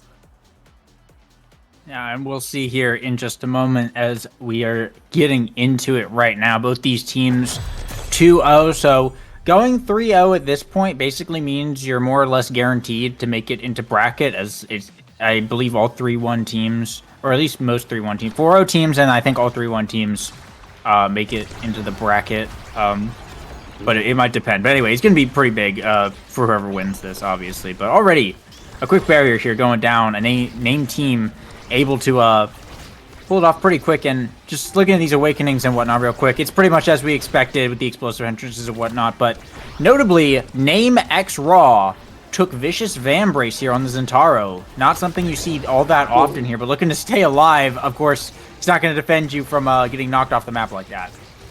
Yeah, looking to stay alive long term here. Not doing a very good job of it standing that close. And wow, already Chikara Kitten slides that first goal into the bottom corner there. Off to an explosive start. Yeah, for sure. You're going to have a little bit of energy. Actually, a pretty big energy advantage as well from just the way that they managed to play that point by getting the KO. Getting some stuff here pretty quickly. And already they've gotten another barrier to start us off here and are up levels as well, which is pretty big. They're looking to potentially take a pretty quick set. That explosive entrance on Xenox goes so very far, but they're just keeping up this offense right now and not really letting a named team set up anything too crazy. Yeah, notably though, everyone on name team is level 2 now. They are able to even the tables a little bit in that respect.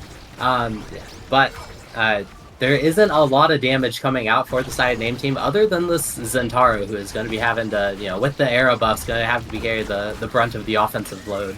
Here, Core Flips comes out, Scribbledub finds a very nice shot into the bottom corner to seal that second barrier away, open the goal up for Name X Raw, comes with the cross-court dash to get the KO onto the Juliet. And now suddenly they are on offense here. Oh, the Nado going straight down, feeding Namex Raw into this corner, and he finally is able to do it with the primary. Gets the hit stun on Fox and Sox and ties this game up quickly for Name Team.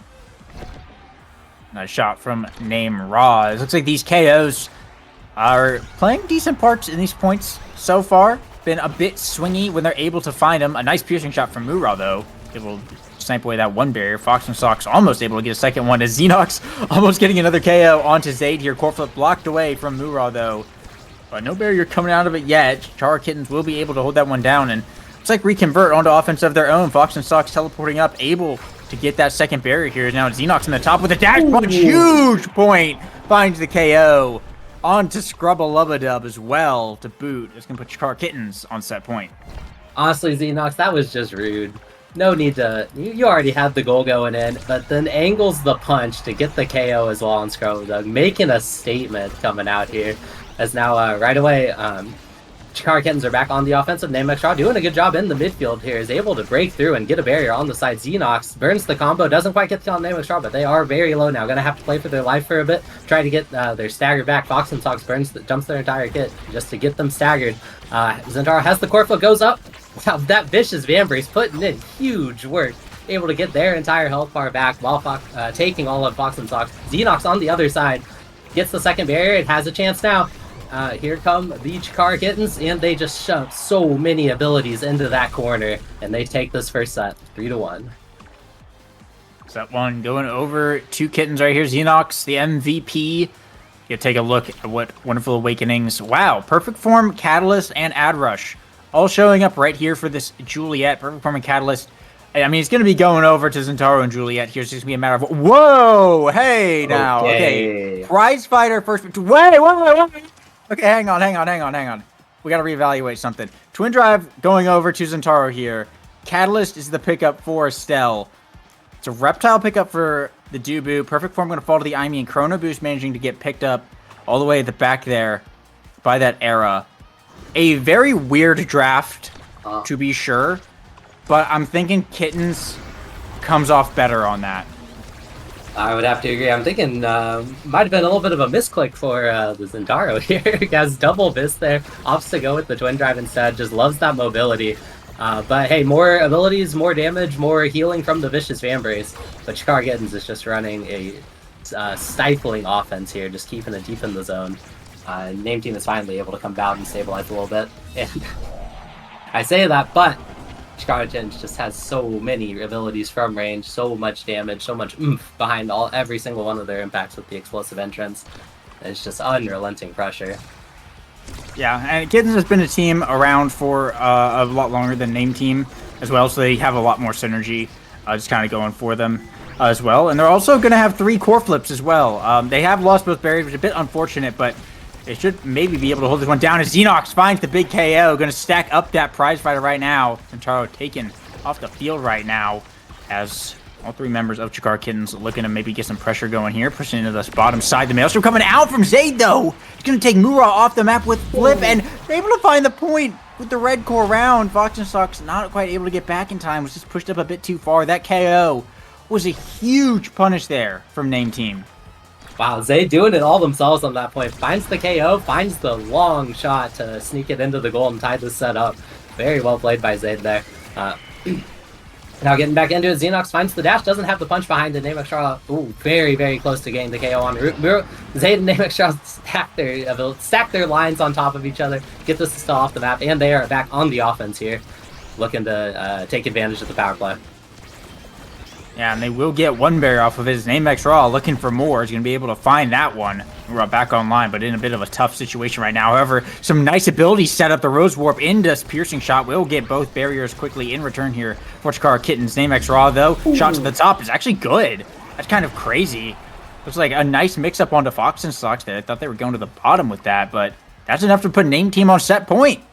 Wow, yeah, very nice sequence coming out. Namex Raw gets the dribble with the primary off the top, and then the slow forward just walks Fox and Sox just a little bit too low, opens up that top corner, slides it in. But a quick double barrier answer from the side Chikara Kittens. They do not want to give up this set that easily. And core flip here from Namex Raw getting burnt, but no barriers going to be earned for it. as they're in the fight for their lives right now. Whenever Xenox gets that dash punch up, it's gonna be kind of scary. Uses it there, almost gets a double KO, but luckily they will be able to survive. They're gonna get one barrier here. Core flip from Fox and Sox gets it back to Mura. Core flip here, burnt from Scrubble Dub. Yeah, I'm not gonna mess that up multiple times, but yeah, Scrubble Dub. Scrub to love, whatever. You know what I'm saying. Anyways, here we go. Zayd and Nate are all looking to equalize the barriers here. Xenox does half of Zayd's health with just one flurry of this. But Zayd has the core flip now, gonna burn it. Dodge the Julie combo coming in. Namex can't quite get the second barrier here. Oh, and big damage being stacked from Chikara Kittens. Both of these forwards for Name Team are looking very low, but wow! The midfield punch from Xenox Red Core absolutely snipes that bottom corner. And we are all tied up here once again in set 2, looking at 0.5.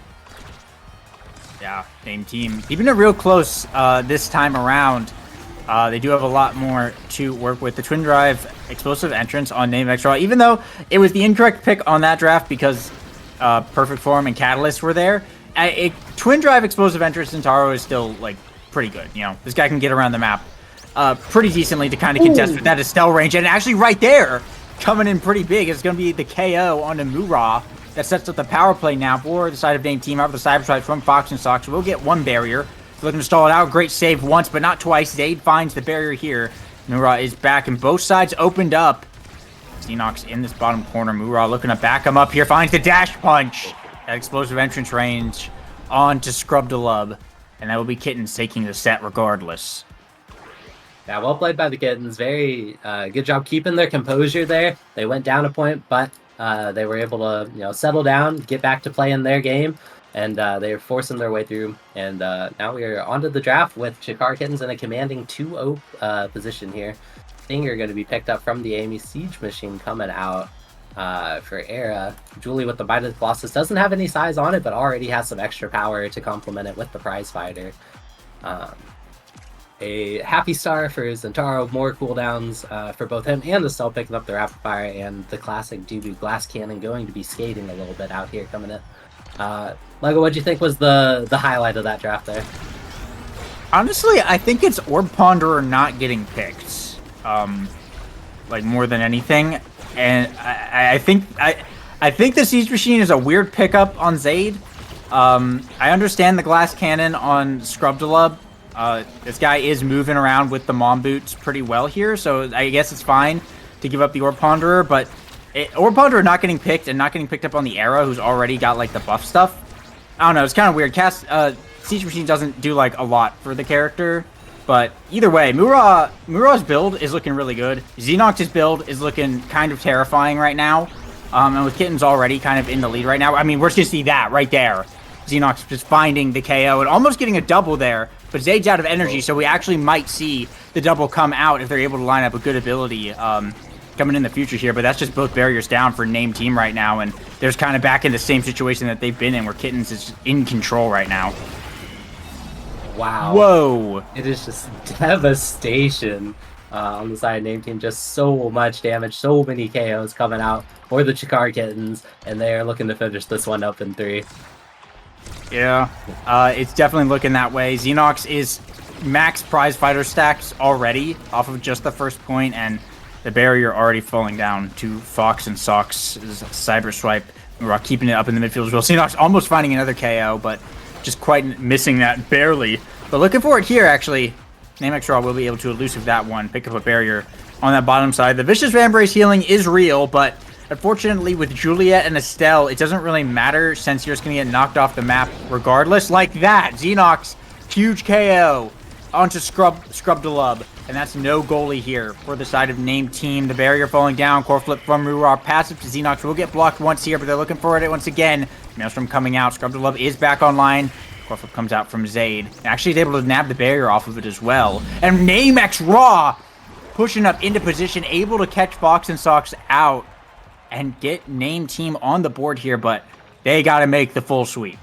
Wow, Namex Raw making something out of absolutely nothing there. Great job from Name Team holding off the defense with the defense on the power play, and the Namex Raw just able to just squeak one out to tie this set up. And it's another double barrier here early to start this third point off. Has the core flip as well, and they're might be looking to go burn this core flip in net and see what they can do. Ooh, but trades core flips with the goalie. Wow, that is some very nice coordination from Chikara Kittens, stacking the damage, getting the core flip out, and then getting the KO for Zentaro. And they're on the power play again. See if they can convert it this time. There's one. Oh, and the dash coming out of Xenox. Very nice feed from Mura off of the corner. And we have Chikara Kittens here on match point now. Yeah, it's looking pretty good for Chikara Kittens right now. They're going to have Flip to work with here. And as long as they just keep this up, it's just going to be their game in the bag right now. Fox sucks. They're going to send that one in, but a big KO once again. Xenox sending Zayd just off the map. This Julia is absolutely terrifying. A double KO from Xenox. He's just Scrubble-Dub, whatever, you know what I'm saying. Boo-Boo left alone for a bit there.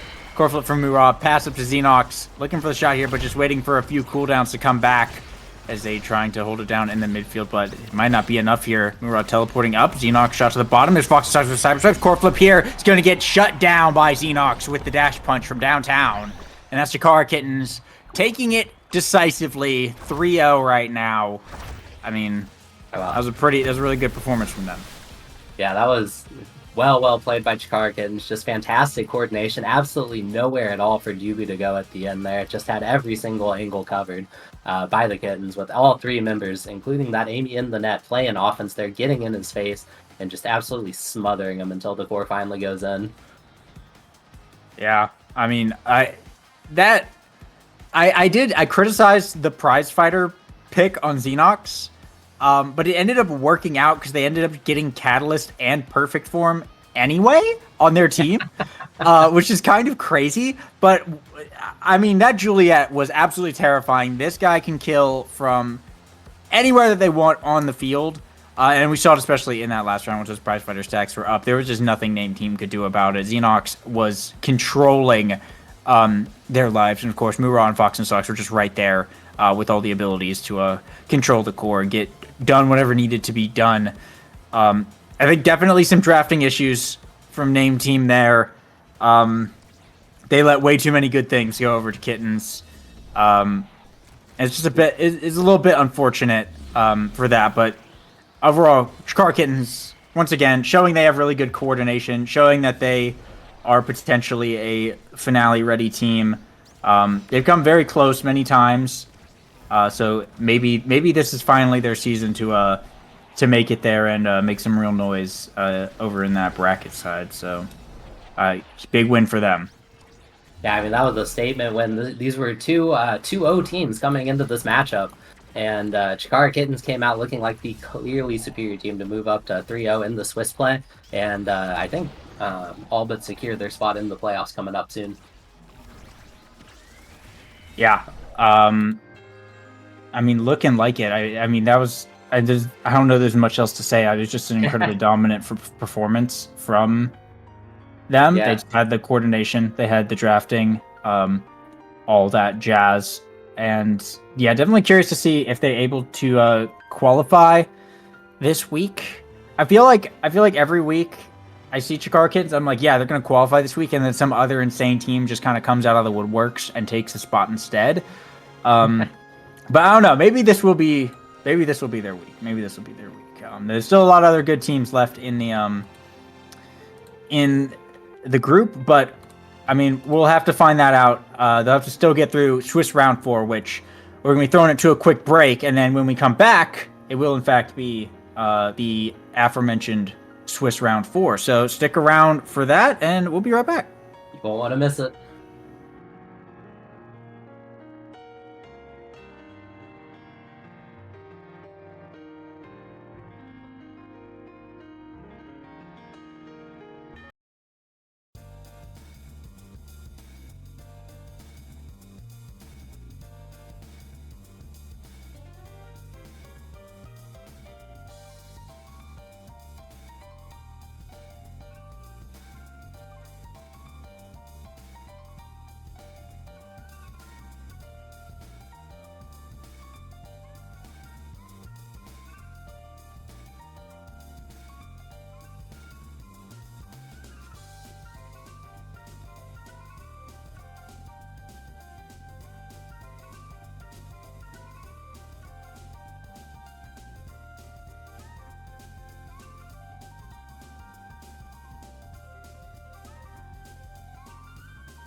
And welcome back to Swiss Round 4, the final Swiss round of the night where everything matters right now. And we have got a game on our hands right now. Chikara Goth Girls versus Seraphim Crimson, both at 2-1. Loser of this game is not going to be making it to bracket tonight. And we've got the map pick in.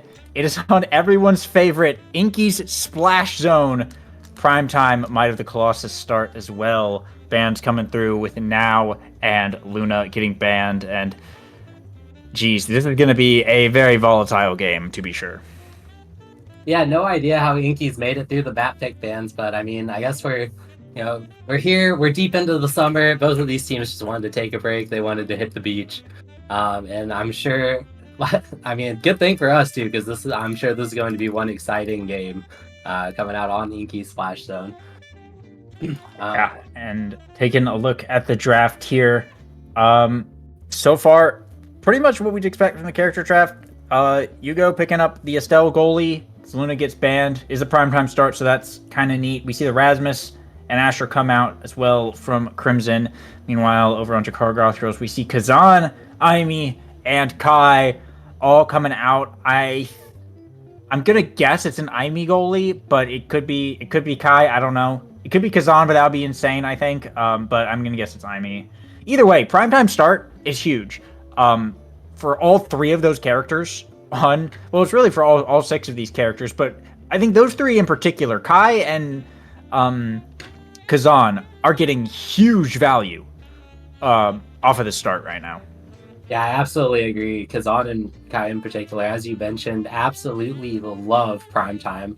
Both have very high impact cooldowns. Kai's is super high impact primaries. Kai's is a super long cooldown. Loves having both. Kazan with primetime is just able to keep up just some unreal pressure on offense. Anytime you sneak it by him, he just hooks it back. Anytime you commit into a corner, he just hooks it away and goes the other way. And so with the primetime start, we are going to have to keep an eye out for rapid fire in the draft, because as soon as someone gets a combo of those, they are going to be feeling very, very good. Yeah, and I mean, on this map as well, kickoff is everything, right? Like, more often than not, winning kickoff will lead to getting the barrier or just winning the point outright, just because of how this works. And I think with Aimi and Estelle goalie, you have that like extra range in the back to win the kickoff, but you don't have the wall to stop for the opponent if they win the kickoff, right? So I think this is just kind of playing into that even more of like, we could see both sides kind of all in, and whoever wins the kickoff more than likely just gets the point, since there won't really be much to fall back on once your goalie has burnt abilities, to try and win the kickoff to begin with. So I don't know. This is going to be a pretty crazy match, a pretty volatile match potentially. Yeah. And there's so much stakes on this as well, with both sides being 2-1. Yeah, I don't think we are going to be seeing very long points. I think everyone's going to blow all of their abilities right at the start, and whoever gets the better of that is going to be converting the point pretty quickly after. We are finally in Champ Select here, and we are ready to go. And everyone just picking up their stuff as we saw right there. I'm curious. I could see Tafonk going for the Might of the Colossus for some size on that Rasmus here. Primetime isn't like too super valuable on that, I don't think, at the moment. I think the size might be a little bit better, but we'll just have to see. I imagine it's primetime start pretty much all the rest of the way around. Yeah, but we'll have to see. Yeah, taking a look here. Okay, it is actually Kai goalie here. Haywa bringing out the Mon boots. Kaling here is going to be running the Aimi midfield. So pretty much the same. Interestingly enough, Malachi actually opted for the Might of the Colossus as well for some size on the Asher rather than going for the double barrier beam. But everyone else is just kind of prime time all around like we expect. Yep, looks like we got the midfield Rasmus coming out. Rasmus, Asher, both characters that love size, but this isn't really a map where you get rewarded too heavily for size. There's no lanes to clog. there's no, there's lots of space for the goalies to clear away from. But these two forwards are getting it done already. They get the first goal barrier, and we see the first cannon coming out. But Chikara Goth Girls are able to answer back, and their cannon will be up soon. And wow, fantastic aim eater from Kaling. Gives Nats 18 the space they need. Zones Yugo on the top side. Nats pokes into the bottom. Put them up 1-0. Yeah, some good, I'd say, there from Nats to be able to see that gap in the defense and get in there, find that point right now. And already kind of winning the kickoff as well. But Tefunk with a nice pendulum swing. It's actually be able to find that barrier. Crimson able to get the barriers first both times, but hasn't actually mattered right now as now it's Nats once again pushing up. The juice getting used there without too much reward. And now it's juice from Goth Girls here. Flip from Yugo, but sends it right back into the juice. Kaling almost is able to get it into Nats top spin, but Yugo luckily able to hold that one down. Get back over to Tefunk. Pass up to Malachi in this bottom corner. Hey, we're going to be able to find a clear there over into this top side right now, though. As Nats and Kaling looking to work their way back up the field. Here, Cybertype's coming in. Yugo strike wars that one as Haywa pushing up, though, with the core flip. But Nats, with the press the point, will be able to strike war Yugo there.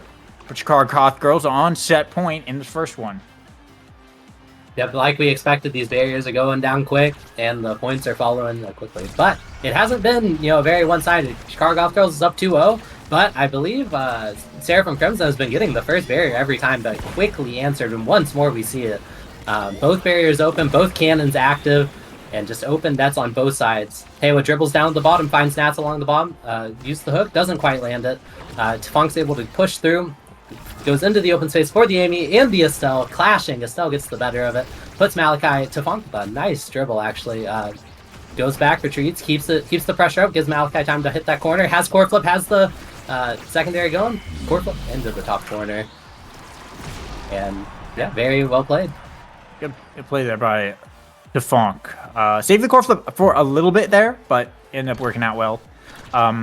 In the end, keep Crimson in this set right now. A nice little kickoff there, actually, from Goth Girls to get the core down to Kaling. Crimson is able to interrupt it, though, and kind of get the core back in their possession, but that was a pretty interesting way of doing it, to get it down kind of onto that bottom side where you want it to be, to kind of force that barrier as quickly as possible. However, both barriers will remain standing for the time being right now. Both teams just kind of fighting up in this top corner right now, looking for some space, looking for an opportunity. Maybe Tefunk in this bottom side will be able to find it past the barrage. Looks like Kaling trying to get one in return here, setting up the firewall sentry. That'll be enough to get it past the Estelle here. Juice coming out, but Chikara keeping that core away from it right now. Now going to fire some juice of their own, taking Malachi off the board. Absolutely huge. The power play has started. Now Haywood just looking to send it right back in and maybe get a point working up here. Pass over to Nats. Hugo having to blink in. Try and stop that from happening. Cybertype's coming out. There's the top spins. Getting able to catch it, and that's good for Chikara Goth Girls to take set one. Yeah, I mean, these barriers might as well just not exist right now. We've been seeing barriers on both sides go down very quickly. Interestingly enough, Seraphim Crimson has been able to find the barrier first, but it is actually the Chikara Goth Girls that are the ones converting on the open net. Haywa able to hold it down with no barrier. Now into the draft, Kai is actually opting to wait on their pick, gives Rasmus size to go along with Might of the Colossus. Amy picks up Explosive Entrance, going to be having some extra oomph behind every single one of her abilities.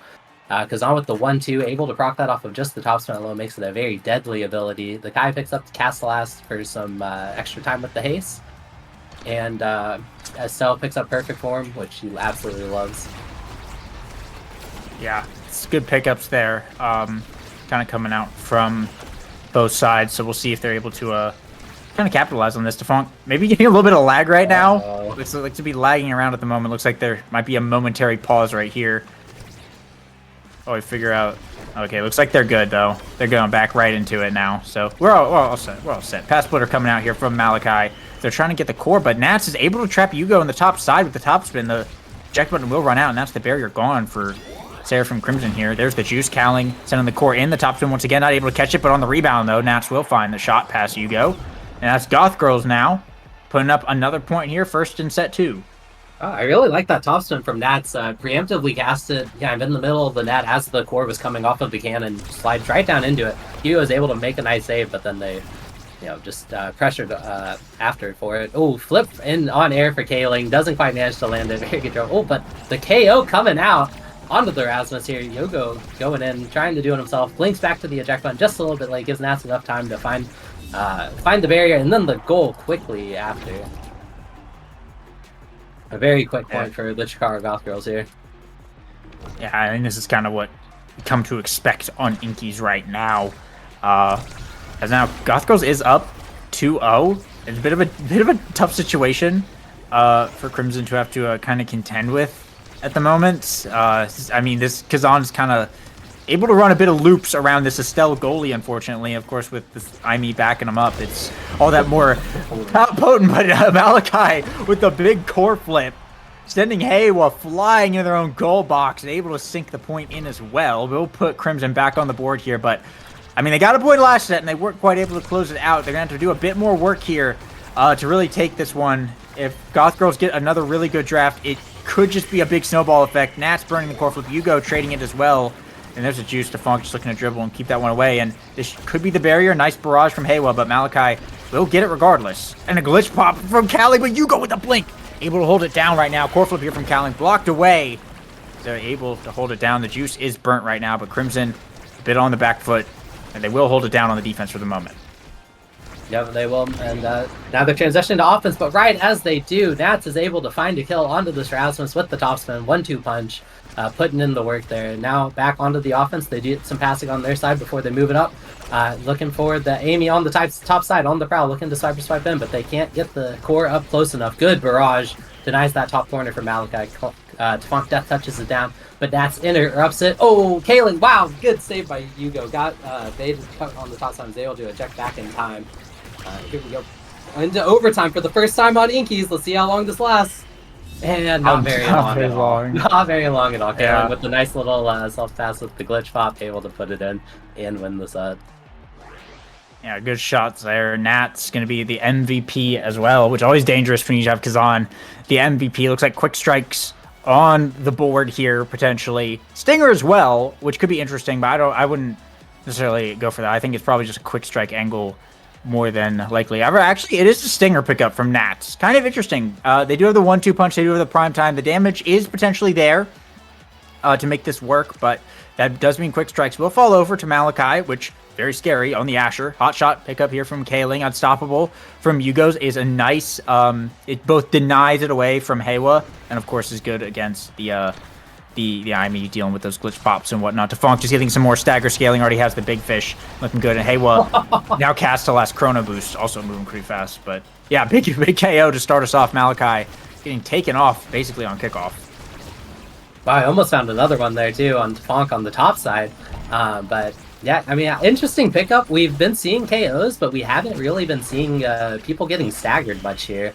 It's just everyone getting a little too close to the edge. Does a very nice glitch pop by Kaling, is able to bring it back, get it by Yugo, take the barrier. Heiwa playing aggressive here, up past midfield, falls back just a little bit.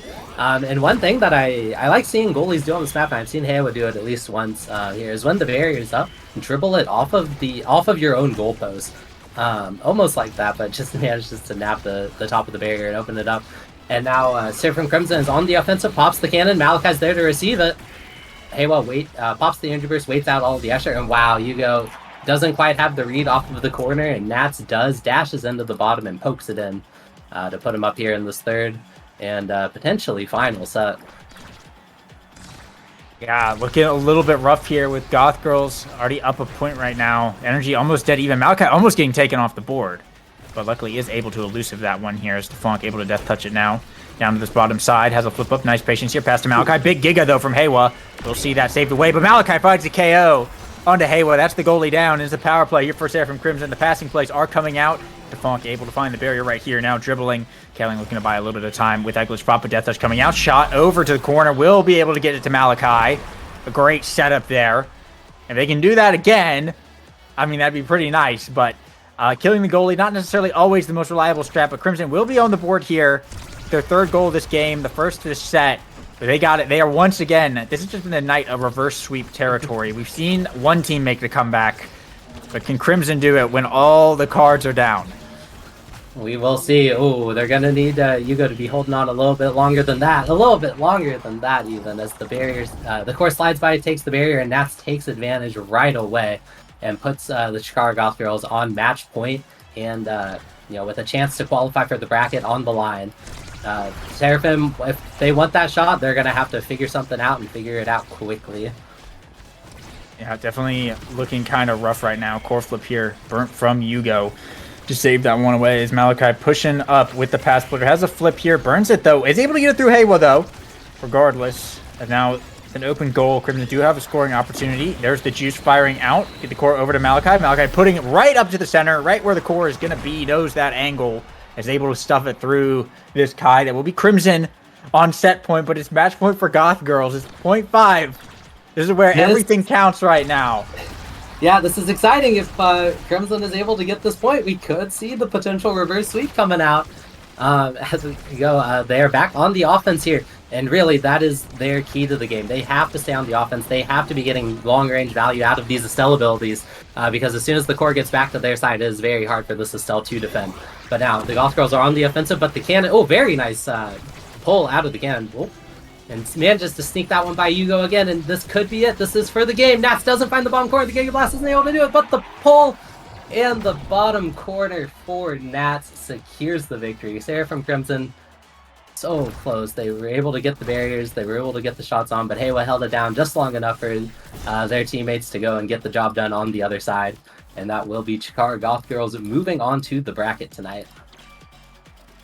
Yeah, pretty crazy game there. Classic Inkies moment. Keeping it short, though, in true Inkies fashion. A lot of our games tonight been relatively short. Nats with the 9 goal participations, putting in some big forward work. 82 redirects as well. Looking pretty good right there. Clearly, Goth Girls have some practice on that map. Pretty comfortable on it. You don't pick that map just willy-nilly, so it seemed like that is, in fact... their specialty map, to be sure, and they looked pretty good on it. So, great to see out of them. They'll be moving on to bracket. Fortunately, Sarah from Crimson not going to be making it tonight. Bit of a rough one for them.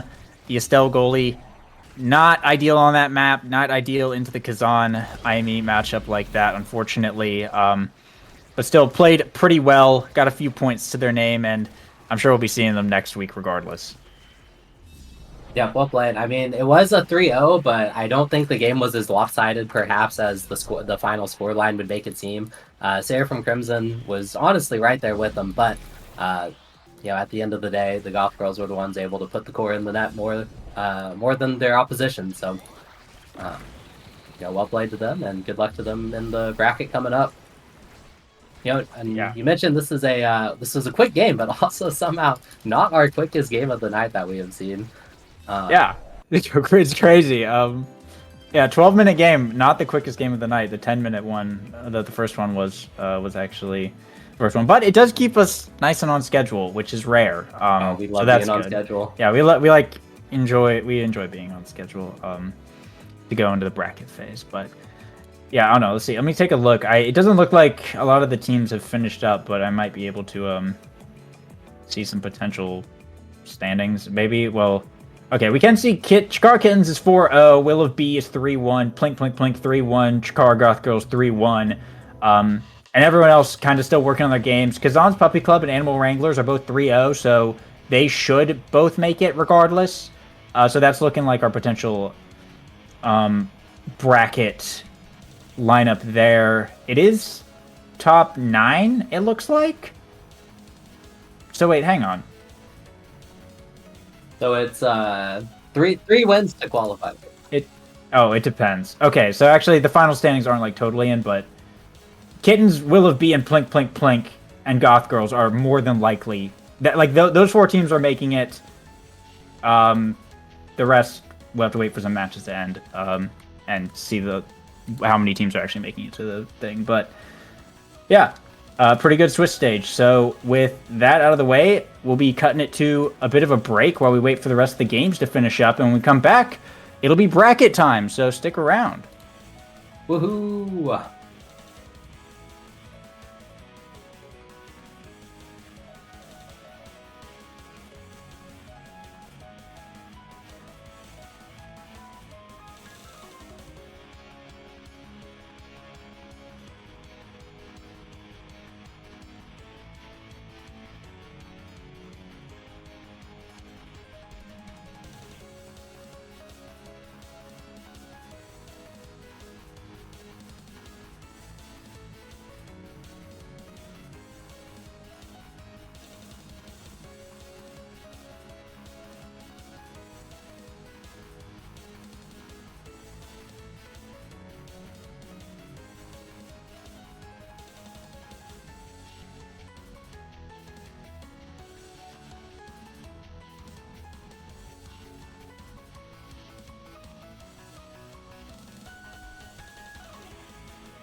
Hello, everybody, and welcome to the brackets for OSAS Season 7 here. We're in Week 2 right now, and we have a whole bunch of teams looking to qualify here.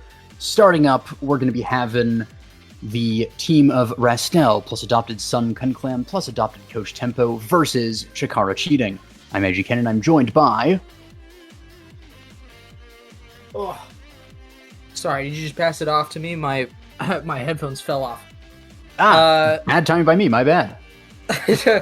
Yeah, this should be one of the best matches of the night. We're hopping into the bracket stage now, so of course, all of these teams have already proved that they're relatively heavy-hitting coming out of Swiss.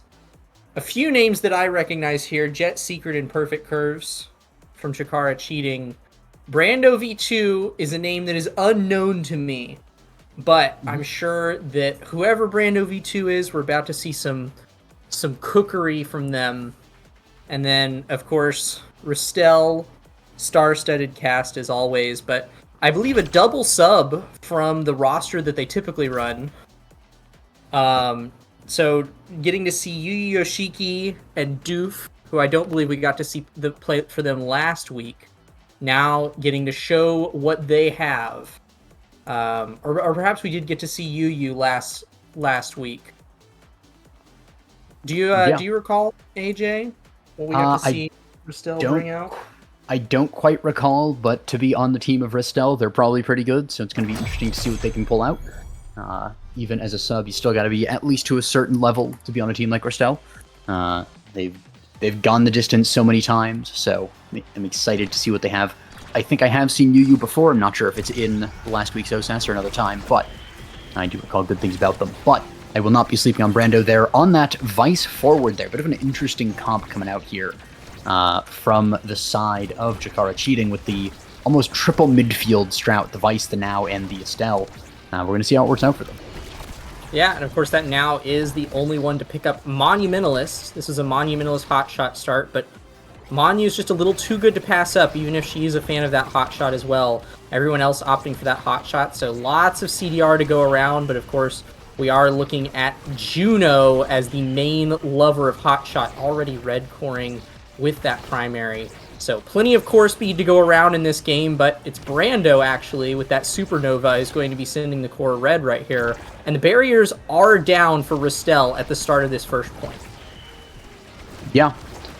We actually see a lot of damage coming into the Estelle there, and Vice, which not what you want to see. Oh, well done by Brando there, scoring the point.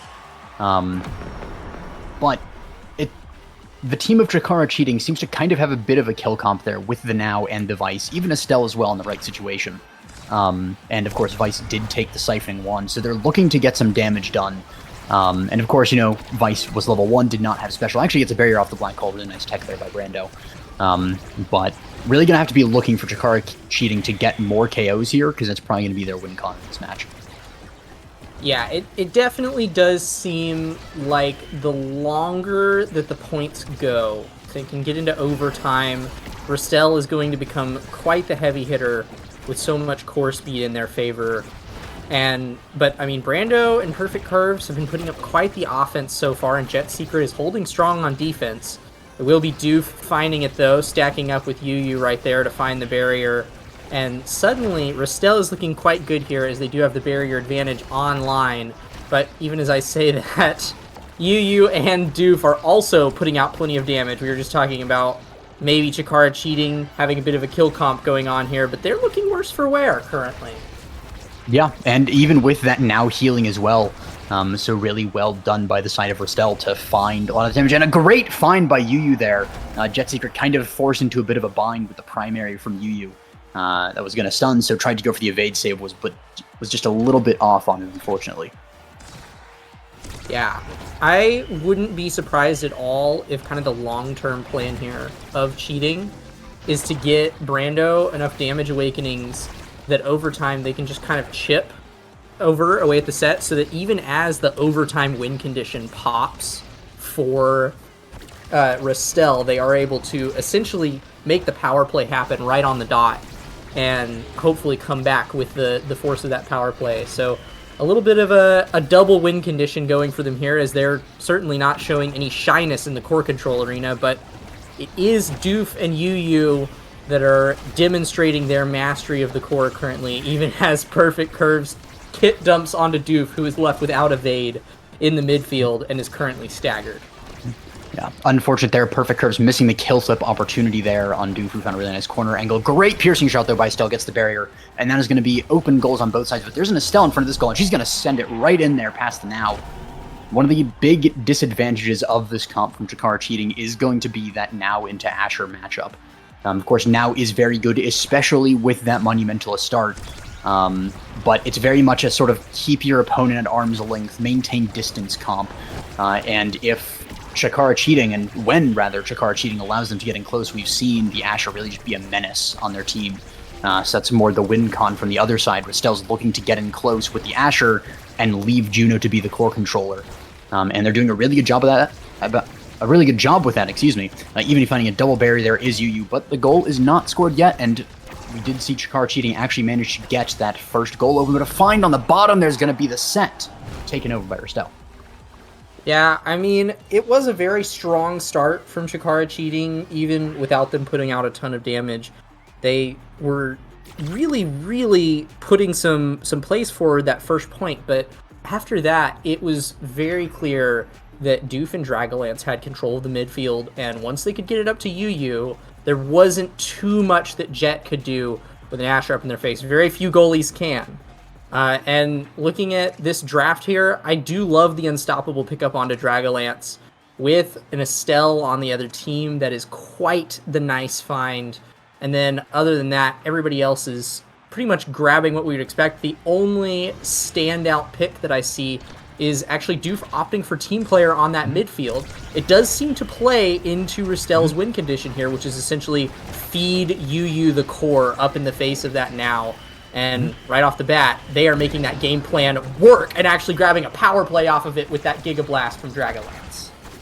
Yeah, it was a really good find on that kill. Jetstreaker trying to play aggressive into the Asher to keep the core away from her, to keep that win con from happening, but unfortunately, UU's just too good at getting it through there. And one of the pickups that I'm actually looking at is Jet Secret with the Primetime. Of course, Primetime is very good on Now, but I would actually like to see the team player on that Now, just to be able to clear it around this Asher quicker, because unless you can get it past that Asher quickly, it's not going to work out very well for you, because she's really large, especially with the extra signs from Big Fish, so it's way more difficult. Almost good defense there as well from Jet Seeker, finding one slime, but there were two slimes there, and that's going to be Doof taking one barrier. Yeah, well, you know what? Now that you point out the team player pickup potentially going over to Now, but given up by Jet Secret, it could have also contested the overtime dominance that Restell is going to have. It doesn't even look like they're needing it right now. I mean, there's just so much pressure here that we've barely even hit the 30-second mark in these points before Restell is just scoring. But certainly team player might have helped out if those points go long-term, but by the looks of things, Chikara cheating is going to need to do a lot more if they want these points to be lasting anywhere close to overtime, much less winning them. Yeah. Good dribble there on the bottom by Doof, trying to buy a little bit of time and trying to coax the Vice close to the edge so she can be taken out by the Asher, sort of playing to kill the kill comp. Because a lot of those times when you're playing a Vice, for example, you know, you have that sort of mindset of you are the danger. You are not in danger, but you are in danger, especially when there is an Asher on the enemy team that can just kind of hit you off the edge. And great barrier find there by Yu's going to open up the goal of Chikara cheating it, but gets killed by a great piercing shot by Perfect Curves. Yeah, that was incredible find by Perfect Curves. Getting to see a Quengle there. Certainly not something that would have been whipped out in many earlier seasons of OSOS, but these new players, they're cooking up something special and have a lot of those weird texts on these character-specific plays that just allow them to do some nice stuff. Speaking of nice stuff, we do have some passing plays now in the midfield. Perfect Curves and Brando on this midfield comp, double midfield in fact, getting to really show off their team play here and putting a lot of pressure up on Dragonlance, but Dragonlance bravely defends their goal, manages to keep it away even as the core flip is about to come online here for Perfect Curves. Ooh, a bit of a sword angle there onto Dragonlance. Almost made it in, but it bounced a little bit too early, and that's a great ult! The Path Splitter splitting the path and splitting the Now away, stunning her up so that she can't strike the core at all. It's going to be second set swept by Restel here. And going to the draft, I'm a little bit worried for Chikara cheating, but there is some hope there. If they can get, bulk up, probably won't fall to Vice, but if if they don't see that, we might see something like Stinger going to Estelle, bulk up going to Vice, who has peak performance. Of course, Kai going to be picking up the Orb Ponder, really good on goalies in general. More Gigas coming out is amazing. Bulk up on the Juno, more power, more speed on those slimes, going to be red coring even faster, and also denies the Vice there. And we're going to see the explosive entrance on the Now as well, gives a little bit more range on that ultimate, so she can really play super far forward, as well as the speed on the secondary and damage on the secondary, because it is an impact. Yeah, I mean, nice the Stinger here. is a nice highlight from that draft, right? I definitely think that Brando is not upset about that. CDR plus Stinger on Vice. But honestly, I think that the real winner of that draft was Yu Yu Yoshiki. Getting stacks on stacks near the back of that draft on Asher. I mean, they are getting killed here, and that could be a problem. But as long as they're staying alive over the course of this set, this is another win condition that Restel has in the back pocket. And, I mean, even in the face of their barriers being down right there, Yu Yu Yoshiki doing a wonderful dribble play to score. If Yu Yu is not KO'd by the newfound damage of Chikara cheating, is going to spell some problems for them. But they are putting in the work right now, even as their barriers go down. Yeah, it was a really great Rose Warp there by Perfect Curves, onto the core. It was a perfect core as well. Rose Warp as well, really good with these really locking in this 2-set comfort zone, it seems. We're going to see, but unfortunately, Jet Secret not able to defend that one. Tried to go for an evade save, but it was too tight, I believe, to actually get that through. And we have the united emote from Restel there, the Shy Asher, cheering on Yu Yu, who put that in. Just consistently, when you get it to this Asher, Yu Yu's putting it right through the entire enemy team. Yeah, Yu Yu is looking quite low there, though, and has to burn the core flip and will get KO'd by the Quengle. Second time we've gotten to see Perfect Curves whip out that one. And it will be another core flip burn from Perfect Curves. Dragonlance holding on to theirs strong, even as Brando comes in with the Thunderstruck. But Dragonlance will eventually have to burn that to keep up with this power play. Not a whole lot of cooldowns there on that Kai. That power play exhausted pretty much everything that they had. And this could be the chance that Chikara cheating needs to pull a reverse sweep, and not just this set, but this game as a whole. Yeah, and a good stun the Asher there as well, gets it through her. That's one of the things you really have to do against this Asher, is hit her when she's around the core, because you can't get it really through her otherwise. And we have Jet playing super far up now to try and secure a goal, which is done, really nicely done. Support from the Now coming up, and Perfect Curves able to send that in. And that's what I really like to see out of Jet Secret now. Was playing a little bit too far back and a little bit too passively for this triple midfield comp that really needs to dominate on the other side of the map. So love to see that coming out now. We're going to see how Jet does in the remainder of this match at that tech. Yeah, I mean, any goalie that takes those momentum boots, that's eventually your goal, right? You want to get a build that's able to do that. Once again, the pressure just coming out from Chikara cheating and a surge of force and grabbing another point.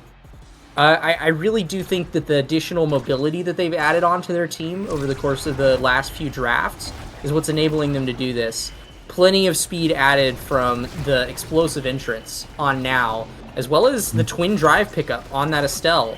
Just lots of blinks, lots of speed to work with, and suddenly Chikara cheating are not out of this, but their barriers are down, and this could spell the end for them if they don't hold strong. Yeah, we even see Perfect Curves walking into the black hole there, unfortunately taking a lot of damage and potentially dying, not quite to the Asher, but is staggered, is going to have to sit back for a little bit. And that's a red core going into the goal. Good Juno Slime by Duke to find that bottom angle. Well, Jet Secret was preoccupied trying to heal up the Asher with the Now. They were trying to hold it down, but it was just such consistent pressure out of the entire team of Restel. You have the Asher in your face whenever the core gets to her. You have the Juno getting the core to the Asher and the Kai as well, with the odd Giga Blast as well to even KO. So really nicely played by the entirety of Restel. They're really playing their comp to its strength, and I think at the end of the day, Chikara cheating just a little bit off on their comp. The comp can work, but they were playing it a little bit too passively at first, and they got a little too behind in the first stage of the draft with that, I think. Yeah, I mean, I will say they weren't without offensive pressure. I mean, we can see from Dragonlance having 46 saves, even more than Jet Secret that game. Like, they were putting up offensive pressure, and it was actually Dragonlance that had the most redirects in the lobby by a large amount. So definitely, they were forcing some defensive plays out of Ristel, but it definitely did seem like the pressure just barely didn't last for long enough, because all it took was one brief little crack where Dragonlance could get a passing play to Doof, that Juno core speed was going to shoot it up to Yu, and then there's just not much that a Now can do without some real premonition against an Asher like that. So definitely really well played straight from the drafting stage on the side of Ristel, and a wonderful win from them. Yeah, really well played. I would love to see in future weeks Jakar Cheating coming back and playing this comp again after they iron out some of the parts of it. I'd love to see a little bit more aggression from Jet Secret. We saw that towards the end there. Now was playing more far up, and they were able to get the control, and they took 2 points so convincingly. If you showed me those 2 points in isolation towards the end there, I would say that Jakar Cheating is dominating and going to win this entire thing, but Yeah, they just without a couldn't doubt. maintain that. So if they can maintain that consistency, I think they definitely have a shot of qualifying next week. Certainly. Are we headed to a short break in between this, or do we have another match lined up here? Very short break. Okay, so next match is right around the corner. Stay tuned.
Welcome back, everybody, to this time the qualifiers for OSAS Week 2, Season 7. Today, we have the Animal Wranglers versus Kazan's Puppy Club. Both teams very good players on both of these teams. This is going to be a banger of a match, and I'm really looking forward to seeing what it's like. What about you, Cloak? Yeah, well, at the very least, I am familiar with the name Nor Vertrages, one of the many names that I've encountered on my solo queue journey. And let me tell you, Nora is quite the player. So even though I was surprised to learn that they are actually on the sub roster of Animal Wranglers, Nora Vertrages is a heavy hitting player, regardless of where they are in a team. So even having them on the sub roster, like, that just speaks volumes about the kind of caliber of team that Animal Wranglers are. I am unfamiliar with the Kazan's Puppy Club lore, but I believe you were telling me a little bit about EKC fan going in, right? What do you know about this team? What are they working with? All right, well, I know that, both of these teams, for starters, I don't want to glaze one too much because I love players on both these teams. I can't pick sides in this one, but I do know that EKC fan has been absolutely crushing it lately. They have been having some coaching and taking this super seriously, practicing, hitting the cues. Blind as well, also a really solid player that you don't see as much around, but he is there, he is climbing, he is quite good at the game as well. Wipeout Ninja I've seen a couple of times. I have the vague feeling that they're good at the game, but I don't have the specifics on it. But I do know that EKC fan is going to be an absolutely wild midfielder on this one. And Blind is going to be a great forward on this. But on the other side, I mean, you were talking about Noir, good player there, Nugget, great forward there, Tormi as well, amazing goalie. So both of these teams are going to be heavyweights going into this one. And this is, fun fact, actually a rematch of the Swiss that we had. So the one game that so far KPC has lost has been to Animal Wranglers in this week. So they might actually be looking to get some vengeance and looking to, they might be fired up going into this one. So I'm really excited. And this one's probably going to go to 5th set, if I had to make a guess. Yeah, well, and we do have all of our pick bands laid out now. We're going to Night Market with a rapid fire chrono boost start. And it does look like we're going to see some Julie gaming on the side of Kazan's Puppy Club, along with a Kai in the midfield and presumably a Dubu goalie.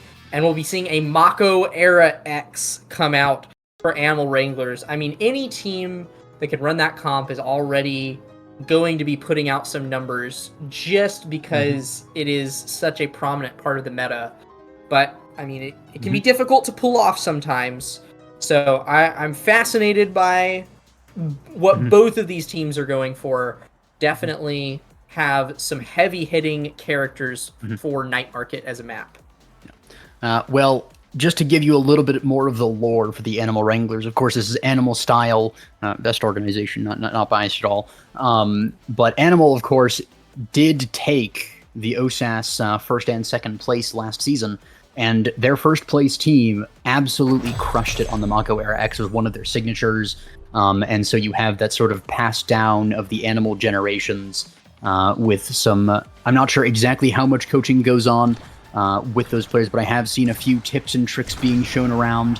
I can only imagine how much more in the private scrims and anything like that. So I'm expecting a lot out of this. I don't want to put too much weight on the players, but they can definitely bear a lot. They can be really good at this. But we're going to see actually the first barrier taken down by KPC here. So coming out strong in this match, and they're going to have to with the scaling of the Mako Era X. Yeah, you definitely want to see a win in the early sets. Because, I mean, if you're losing to a Mako Era X right off the bat, you can be sure that they're going to close it out in the back half.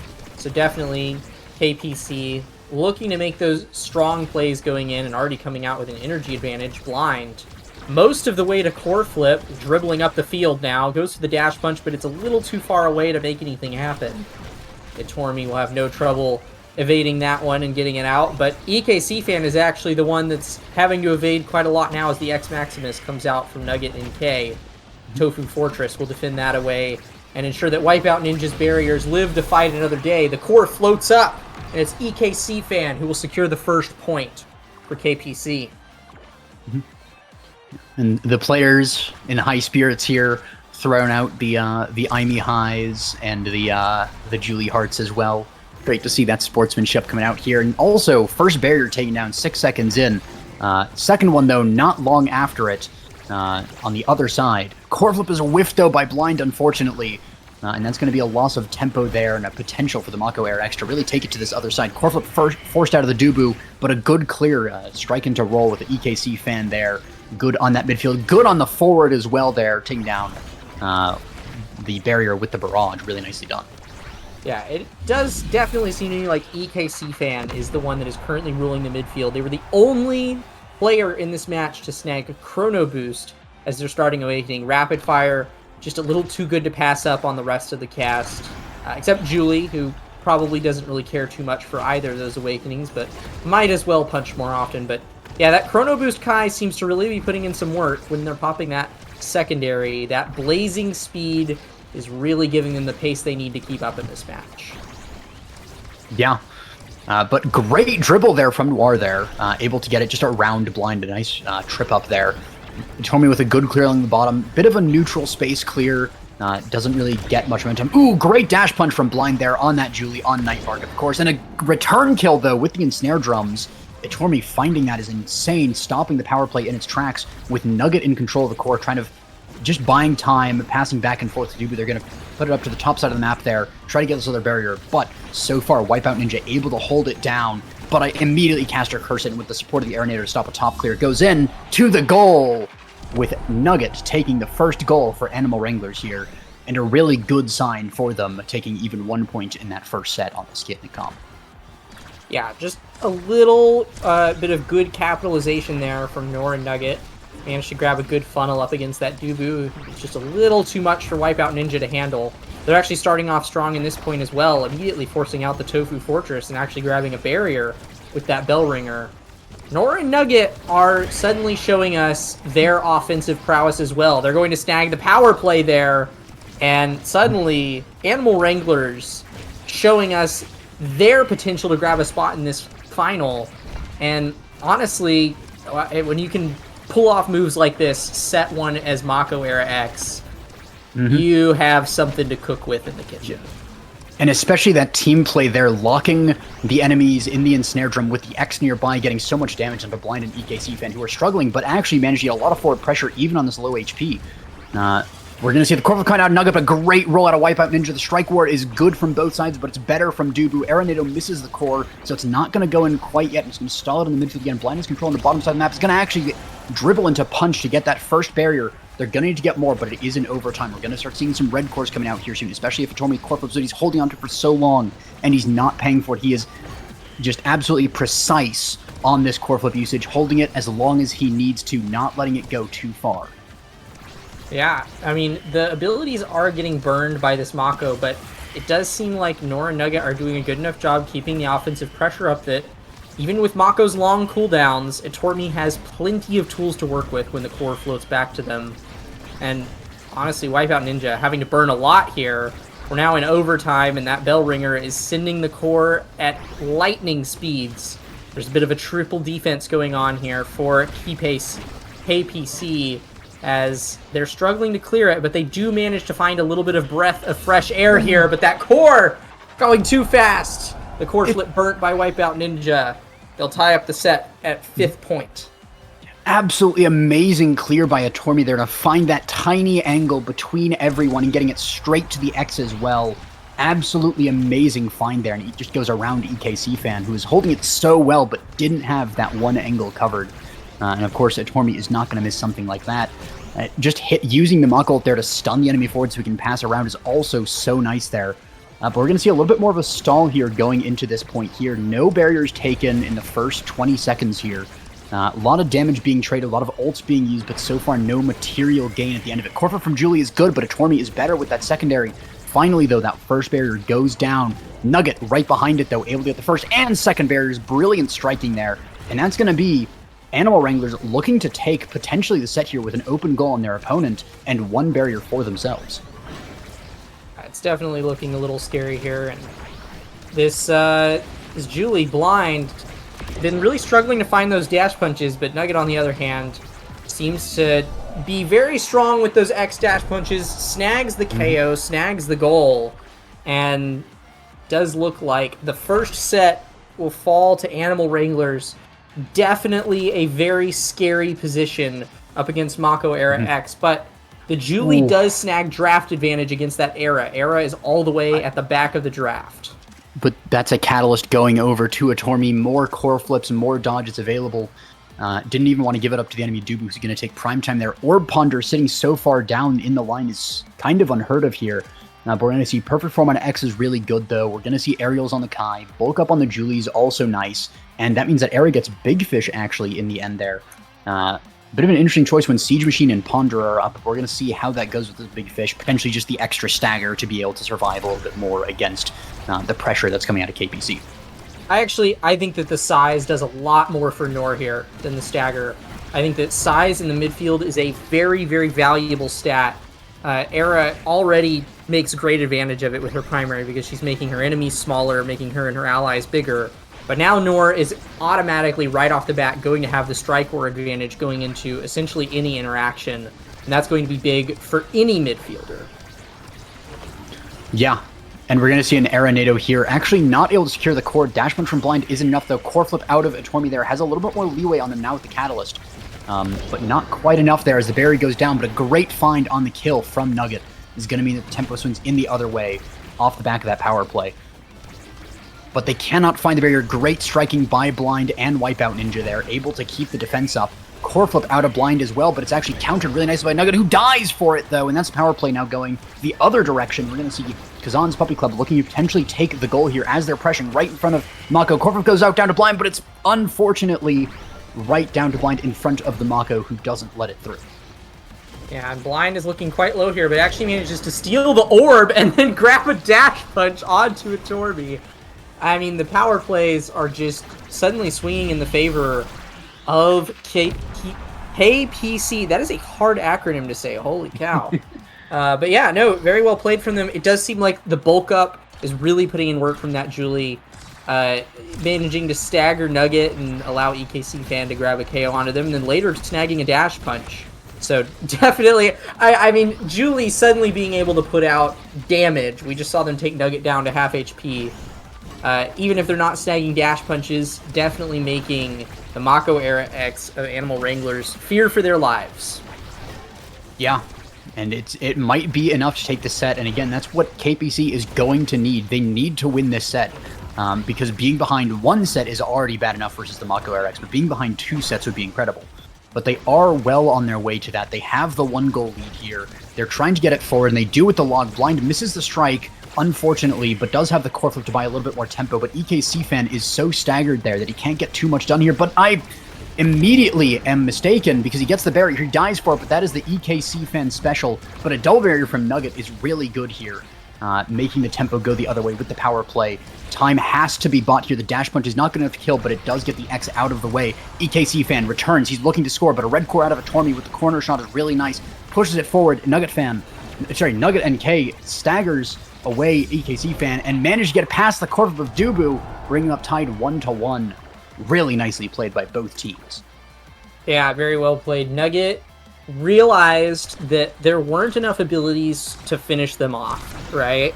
And so even though they were very low on both evade and stagger, didn't really matter. They kept the pressure up, and it was honestly that foresight that I think secured the point there for Animal Wranglers, having that extra forward up on offense. And I mean, they're the ones that are snagging the stagger advantage right off the bat here. EKC Fan finding themselves damaged and off the board once more. And this Mako Era X, the engine is running. Yeah, but there we go. The Mako kill flip answered there by Blind with the punch. Now I'm sure if it was a dash punch, X was just a little too close to the edge, and Blind was really on top of that. Good barrage by EKC Fan to push it forward, but Tormi is solid on this defense. An iron wall there, keeping it alive in the power play. Really nicely done. Now Nuggets back. Dash punch manages to get it through. Bit of a hard one on that one. But that is EKC Fan dying again. It's the EKC Fan classic. He'll take a barrier and die for it. He's happy with that as a midfielder. But it's up to his team to buy the time needed with this power play. And he's back now. So the time was bought. The Gambit was successful. The Giga, not good enough, but the kill flip is really nice. Again, though, Itormi just way too good on these primaries into those corners. He's got it down, but EKC Fan has the goal down. Yeah. No, this is a really fascinating trade of power plays. It does just seem like Nugget and K and EKC Fan are just trading deaths, essentially. And whoever happens to keep the power play up for just a little while longer, that's the team that's grabbing it here. That being said, it will be Nor this time, as well as EKC Fan, that'll trade their lives. And the barrier does get taken down for Animal Wranglers in the process. Wipeout Ninja will actually stall it here, believing that EKC Fan is the more valuable midfield to have on the board right now. Definitely way more KOs than I would have expected this early into this match. Would have thought that we would see some more scaling out of the X and the Julie, but I mean, perfect form and bulk up. Those characters love them, and they are pumping out some hits. Yeah, that's going to be a barrier, though, taken one barrier to one barrier now. We are 10 seconds away from overtime as well. Blind as well, very staggered there. Itormi's looking for the kill, but Blind is able to evade or just dodge out of the way of it. Actually gets sent back to the other side of the map with the strike shot and gets damage on Nugget there cheekily, even while staggered. Seeing that X doesn't have the cooldowns, really nice find on that window by Blind. The core flip is good, but there's no pressure behind it there. EKC Fan wasn't forward enough there, was playing in the midfield as you usually do, but with Blind in the back, you want to play a little bit more up. But we see core flips here on Nugget, and EKC Fan, Night Market angle, gets the barrier there for Wipeout Ninja. Aranado hits two members, and that's a really good setup for Animal Wranglers here to take this point. But can they do it? The core flip is good. The hot dog misses, and the strike war from Nugget is enough to send it in. Yeah, Nugget, definitely a difficult player to go up against here, especially with that perfect form. I mean, you talked about Blind keeping track of the Nugget cooldowns. That's tough to do because that X does have perfect form, and that means that, I mean, anybody with perfect form, it's going to be really hard to tell what they have at any given point in time. But something that we've seen Nugget do quite a few times this game, they'll pop the X Maximus, kill someone, and then use the rest of the X Maximus to refund their whole kit. I mean, X having that quantity of cooldown reduction is a huge gift, but that power play was also a pretty big gift in the favor of KPC, and it will grab them both of the barriers there on the back half of the point. Itormi now trying to speed up their teammates, but it's probably not going to be enough. The save! What a clutch save from Itormi! This man is holding like no one I've seen. Yeah, absolutely amazing there. I believe got a strike reset off of that primary. Used the ensnare drum as well beautifully there. The Aranado sends it back, though, unfortunately, from Noir. But it stalls out in the midfield. Blind has the core, almost has the core flip as well. Got to keep an eye on that energy bar from Blind. Maybe even, is going to use it to try and damage Noir, but it's not enough to send him off the edge. And that's a red core from Itormi, I believe, had the passive there. And of course, Mako passive in overtime is just instant red core. So really good there on Itormi. But the barrage from EKC Fan is going to send it in there. Good comeback by KPC, and that is what they needed to stay in this tournament. Of course, Animal Wranglers, not an easy team to go up against, and especially on that scaling comp, you need to take the early wins. So far, they've taken one. Yeah, and I mean, seeing 1-2 punch on the Julie here, that is big news. Those dash punches, if they land, they are going to kill now. It is pretty much certain. Quick strikes as well, falling to EKC Fan, who is the fastest player on the map with both aerials and chrono boost under their belt. I mean, this is a clearly one draft for KPC here. Animal Wranglers, of course, not upset with the cast to last on Era, the Rampage on X, but I don't think that X is going to be staying alive long enough to take advantage of the Rampage. I wouldn't be so sure that it's a one draft because Unstoppable has a unique synergy on Mako in that her abilities can be cancelled by hit stuns when she's channeling them. So the Unstoppable just makes it that much harder to get through the secondary. But the 1-2 punch there from Blind is definitely not bad as she gets a kill with it. So really good tech there. Barrage as well from EKC Fan gets the barrier, and that's a good lead there. Definitely are strong with those awakenings. We didn't really get to see a chance of the era to shine with the cast to last. The other thing as well is Nugget has to scale with these Rampage stacks and only got one there because only one barrier went down. They have to make these sets last longer, and also Nugget has to not die with those stacks. Yeah, and that is going to be tough to do. Blind is like a shark in the water looking for these kills, and the wall is a dangerous place for anyone on Animal Wranglers to be now that Julie has so much damage under her belt.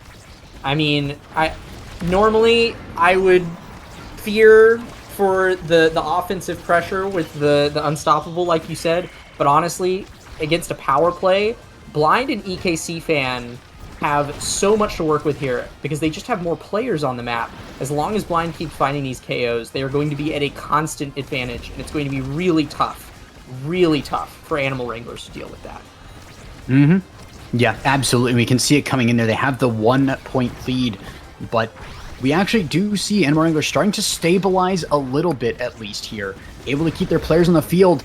Blind, though, going for a kill, not finding it. That's really nice. Julie, no ult off that. The Bull Rush isn't enough there with a great core flip out of Wipeout Ninja. The Ensnare Drums, though, to get it back up to this X. Mako able to play a little bit far forward with that. That's Blind getting another kill onto Noir there. Again, you were talking about it earlier. Animal really has to keep their players alive to stay in this, and so far it's so difficult with Blind on that Julie, able to put forward so much pressure. Yeah, I will say, they do have an era at their disposal. Nora has been doing a pretty good job these past couple points, shrinking the Julie, especially with Cast to Last and Rapid Fire under their belt. It should theoretically be possible to shut down the Julie, but it is a lot to ask, especially when your X is wanting those buffs as well, and it's actually a KO in the back of the goal box. Found onto a Tormi. The power plays are back-to-back for KPC, and Nugget and Nor do manage to hold for a little while longer, though. Some fantastic defense from the forwards in the net. Yeah, but it clears and Tormi is alive again, and it's stabilized once again. The Aeronator goes a little wide, but the primary from Mako is good. Blind as well, whiffs the core flip there. A little unfortunate. Dribble tech is good, but Tormi is not going to lose that strike war so easily. The log is amazing. Getting it to that other side as Mego is going for the dribble. The barrage is good, but Tormi clears. But it's not enough. EKC Fan able to run around so fast, taking a 2-0 lead very convincingly in this set against Animal Wranglers. Yeah, I don't think Animal Wranglers is too concerned about how this set goes. They are playing Mako Era X. Plenty more good awakenings still in the pool for them to grab. But, I mean, certainly there's a decent chance that with just a few more awakenings under their belt, Blind and EKC Fan have been putting up such the show this set, grabbing so many passing plays in the middle of these power plays that are just enabled by, I mean, these Julie Dash punches they're not missing. They are not missing. And if they can keep the momentum up, that is their win condition. But the Mako Era X can always come out of left field with some absurd scaling potential. Yeah, and we're going to maybe see that scaling come in after the set, but right now it's still looking dominant for KPC. We do see that Animal Wranglers is fighting back. It's not a complete sweep in every point, even though the score is starting to look like a sweep. Each of these points is so brutally and hard fought. And that's also buying time as well for Noir to hit that level 10. Getting the little Omega sign is very close to it now. So that'll be a nice point to hit as well. Nugget takes one barrier, and that is potentially coming back here. Only has 2 stacks of the Rampage, though. A little unfortunate there because Blind has been so good on those kills. Tormi holding the core flip there. X also does have the core flip. The Dubu Wall is going to buy a little bit of time, and with that specialized training, or the extra special, excuse me, is going to have that more often. So we're going to potentially see a kill coming out of there. Great kill from Blind there, excuse me. Yeah, that was a very sneaky kill. Like, I wasn't at all expecting that to be the way that interaction played out, but I mean, the X dashed right through Blind, and them just recognizing that they had the core flip there to finish off the kill. Very well played. That being said, Blind actually gets a revenge KO on them, and suddenly a power play in the favor of Animal Wranglers. The Tofu Fortress will keep the forwards at bay, and it's a Giga Blast from EKC Fan that'll secure the set. Well played from KPC. they'll secure another set, and they're hoping to bring it home right here with whatever this draft has to offer. Yeah. Oh, but we see some really good awakenings here, potentially for the side of Animal Wranglers, if they can get them. Dubu wants that team player, but so does Atormi, I'd be willing to bet. Team player is so good on Mako. But there are also other options here. Atormi actually not making a choice. They're going for the Ad Rush cooldown instead, potentially looking to maybe get some assist cooldown reduction would be really nice. We also see the Might of the Colossus falling to the Julie. Stinger, though, picked up on Era, and that's going to be Explosive Entrance on the X. Some all-right pickups here, but I think that draft could have gone a little bit better for Animal Wranglers. We see Reverb on the Kai. We see the Might of the Colossus denied and picked up on Julie, who already has so much power, and the team player going to Dubu is also insane. I will say, I do have to call out Animal Wranglers for recognizing the win condition of KPC, which is that Blind's Julie just gets to continue to pop off more and more, right?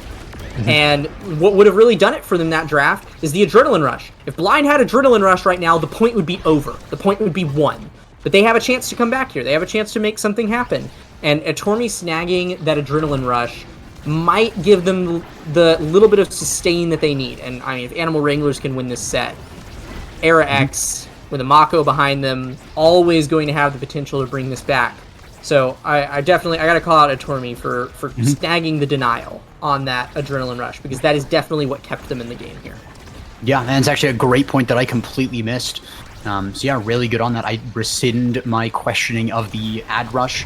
Absolutely an amazing thing there. Great defense as well with that secondary not using the strike, but Blind is just so good on these kills, but it doesn't matter. EK, we see Nugget actually just getting it through EKC Fan and Wipeout Ninja there. Just the exact, like, horizontal, perfectly 180 degrees into that goal there off that bell ring was really nice at the top. Yeah, and for once, it is Nor that is actually getting hit by most of these dash punches, and Nugget is actually free to build up these rampage stacks.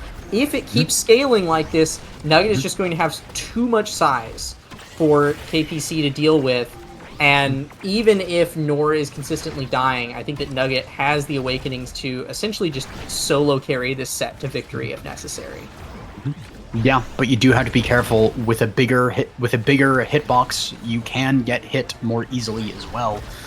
So you got to be careful on that. Actually, another thing that I'm realizing as well is the Might of the Colossus on the Julie is actually potentially a bait. Because of course Era can shrink the target and can actually shrink enough, but that's a kill onto Nugget. Blind, though, not being shrunk, not being cowed by this combo, able to get a kill into the actual reset those rampage stacks. That's an amazing offensive from the side of KPC, taking a goal very convincingly off the back of that power play. Nicely done. Yeah, I agree with you. I think that a lot of what Animal Wranglers is looking for here hinges on Nor keeping this Julie in check. We already see them doing it right off of kickoff, shrinking, but they've got to keep up with it. They have to stay consistent with it, because if you let your guard down for just a split second up against that Julie, that's when she has you. You're up against the wall, and what are you going to do when you have a leg flying in your face and a punch flying shortly thereafter? That being said, it is X that goes for the dash punch there. Unable to find a kill, but deals plenty of damage along the way. Yeah, we see Blind now looking very staggered. Potential for a kill here. Not going to be any crazy resets of any awakenings, but it's still just a really nice power play to take her out and reset her energy. Core flip, a whiff from the Dubu there is a little unfortunate, but it's still in the hands of KPC here, as it goes over to a little bit of just dead space and Dubu gets the pick up. But we see the rush forward, Nugget able to get the first barrier there, and now it is potential for Animal Wranglers to get back in here. But Blind takes the second barrier for his team, and that's an open goal for Animal Wranglers. Yeah, and the dash punch will find another kill onto Nor. The edges are a dangerous place to be with Blind on the field, and the core is just moving a little too fast for Atormi to grab it. Suddenly, on match point, KPC are very close to potentially ending it right here. Yeah, absolutely insane there, and you got to be feeling the pressure as Animal Wranglers here, but there is that little bit of confidence that you can get knowing that as that Mako Era X comp, you tend to have the late game. And that's the thing that these players have to keep in mind, is they just have to keep on playing. They can't let it get to them. They've been playing so well, but amazing offense from Blind and EKC. The pass back, but the counter flip from Atormi means that they get a barrier. Nugget was a really good pass, and Nugget was able to get that barrier. But that's Blind getting another kill here, have so many KOs. We see Nugget trying to get a kill back, but EKC Fan staying alive now. Really nice, has the extra stagger from the reverb on that. We're going to see some tech there, but Blind kind of passes it to Nugget. Unfortunately, the log, or the hot dog in this case, isn't enough to clear it out. Nugget is just too big here with those 3 stacks of Rampage. The Ensnare Drums is good. The Dash Punch does not connect well enough. The Dooku Wall, the Tofu Fortress, and the barrage into the Strike War is going to be finally enough to get it to a Tormy, and that's going to be really nicely done by KPC. Well fought by the Animal Wranglers, but Blind able to get kill after kill, and EKC Fan able to capitalize on kill after kill. Kazan's Puppy Club taking the revenge match that they lost previously and turning it on its head with an excellent showing. They gave up that first set, and then they came back with a vengeance. They let him have the lead at first, but then they take it back. 16 kills on Blind and 118 shots on EKC Fan. Wonderfully done by both teams in that game, but just the slight edge to KPC. Yeah, I mean, KPC, they ruled the midfield throughout that match. The only times that it felt like Animal Wranglers were really having momentum in their favor and scoring goals is when they were able to snag power plays. And they had a lot of them, 9 collective KOs across their team. Those power plays were doing a lot for them, but almost double the amount of KOs coming out from Blind, with 16 to their name, as well as 42,000 damage on Julie. Like almost nearing X numbers in this match. Just consistently finding so many dash punches, setting traps on the wall, and I mean EKC Fan and Wipeout Ninja capitalizing incredibly well on them.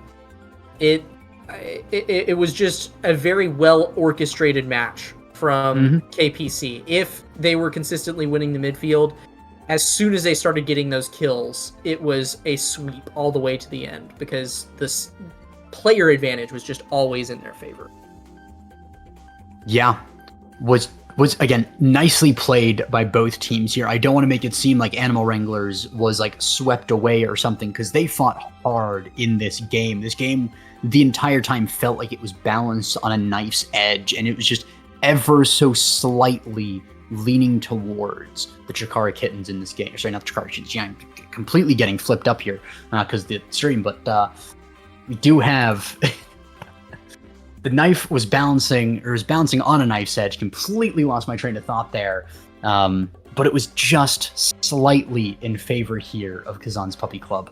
So very close throughout the game, but it was just the consistent small wins into the bigger wins, into the bigger wins, into the capitalizations that allowed them to take this down. Really nice. Yeah, I agree. A couple grains of sand in the other direction, and Animal Wranglers could have easily run over that match. It was incredibly close.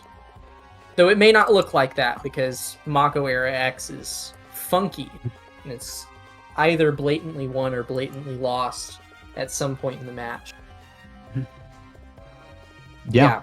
Fantastically played by both teams. I believe we are jumping straight into our next match. Do you know which? It looks like it's Ristel. And who's this other team that we're working with? Can you see? I do not have that pulled up.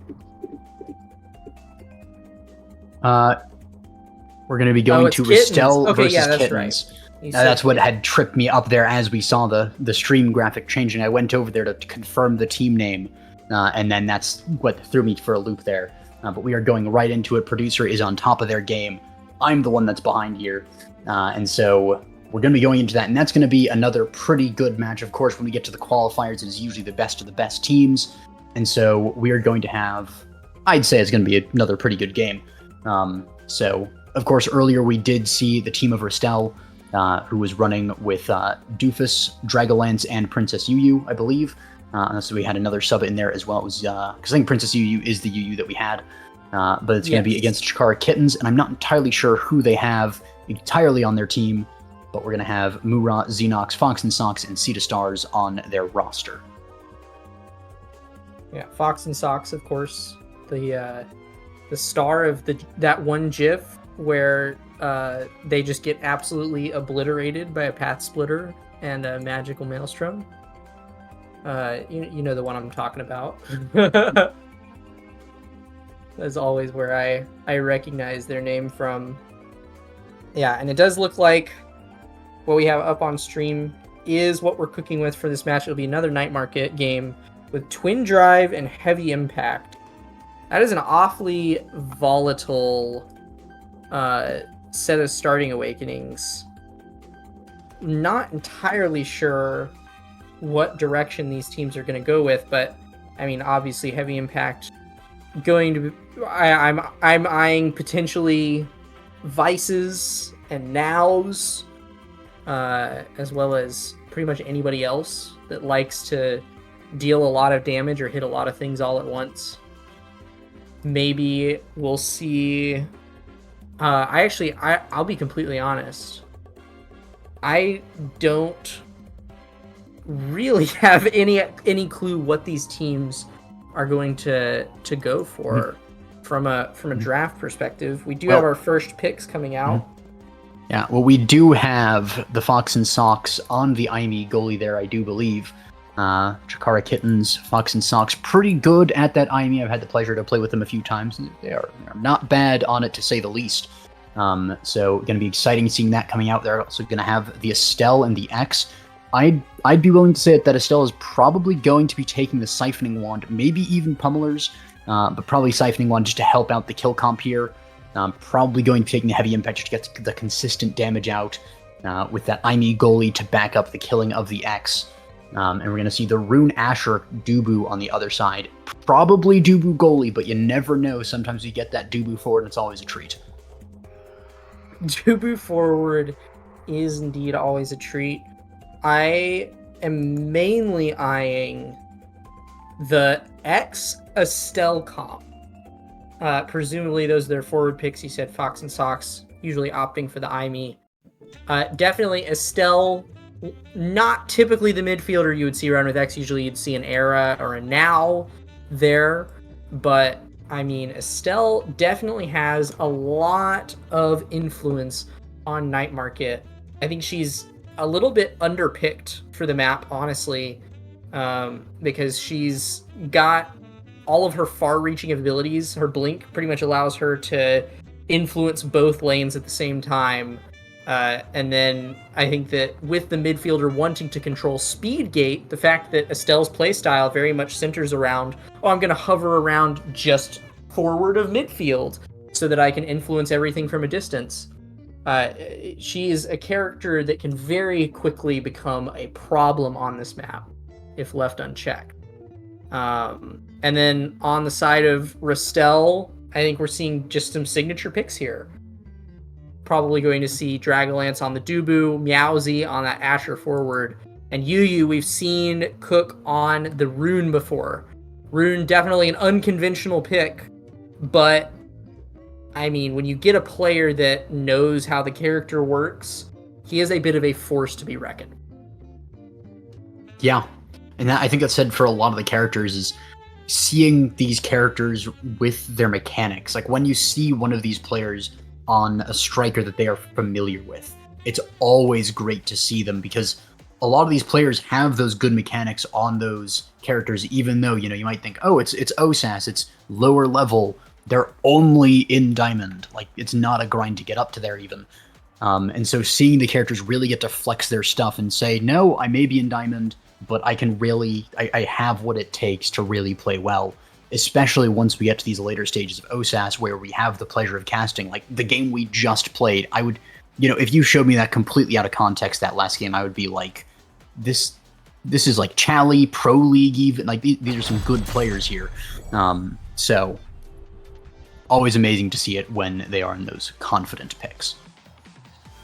Yeah, it does look like, as we jump into the match here, we have Heavy Impact falling to Rune and Asher, Yu and Meowsy respectively, and Xenox opting for Heavy Impact on the X as well. Everybody else going for Twin Drive, which doesn't surprise me too much. Aimi, of course, loves to be able to leap forward even more often. with the twin drive, and Estelle is never going to be short of those blinks now.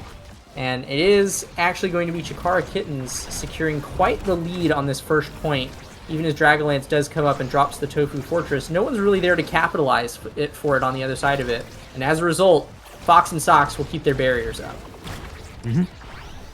Yeah, great defense there by that IME goalie, which usually isn't a thing that happens. Usually the IME goalie is all about the offense, and the defense is a little lacking, like an Estelle or a Luna goalie.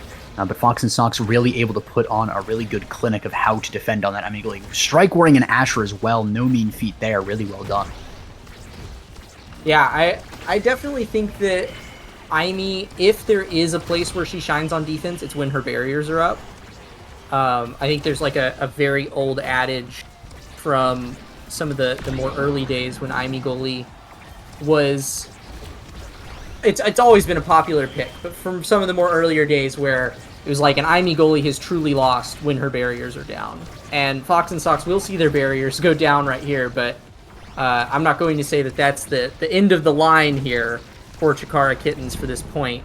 That being said, the Banish comes out there, very scary, but they do manage to stand on top of that pillar before the Unstable Anomaly comes out and causes all sorts of problems. It'll be Meowsy, though, waiting patiently for the opportunity to use that core flip that'll eventually snag the goal. Yeah, really nice patience on that. I think Meowsy could have core flipped a little sooner for the goal, but all's well that ends well.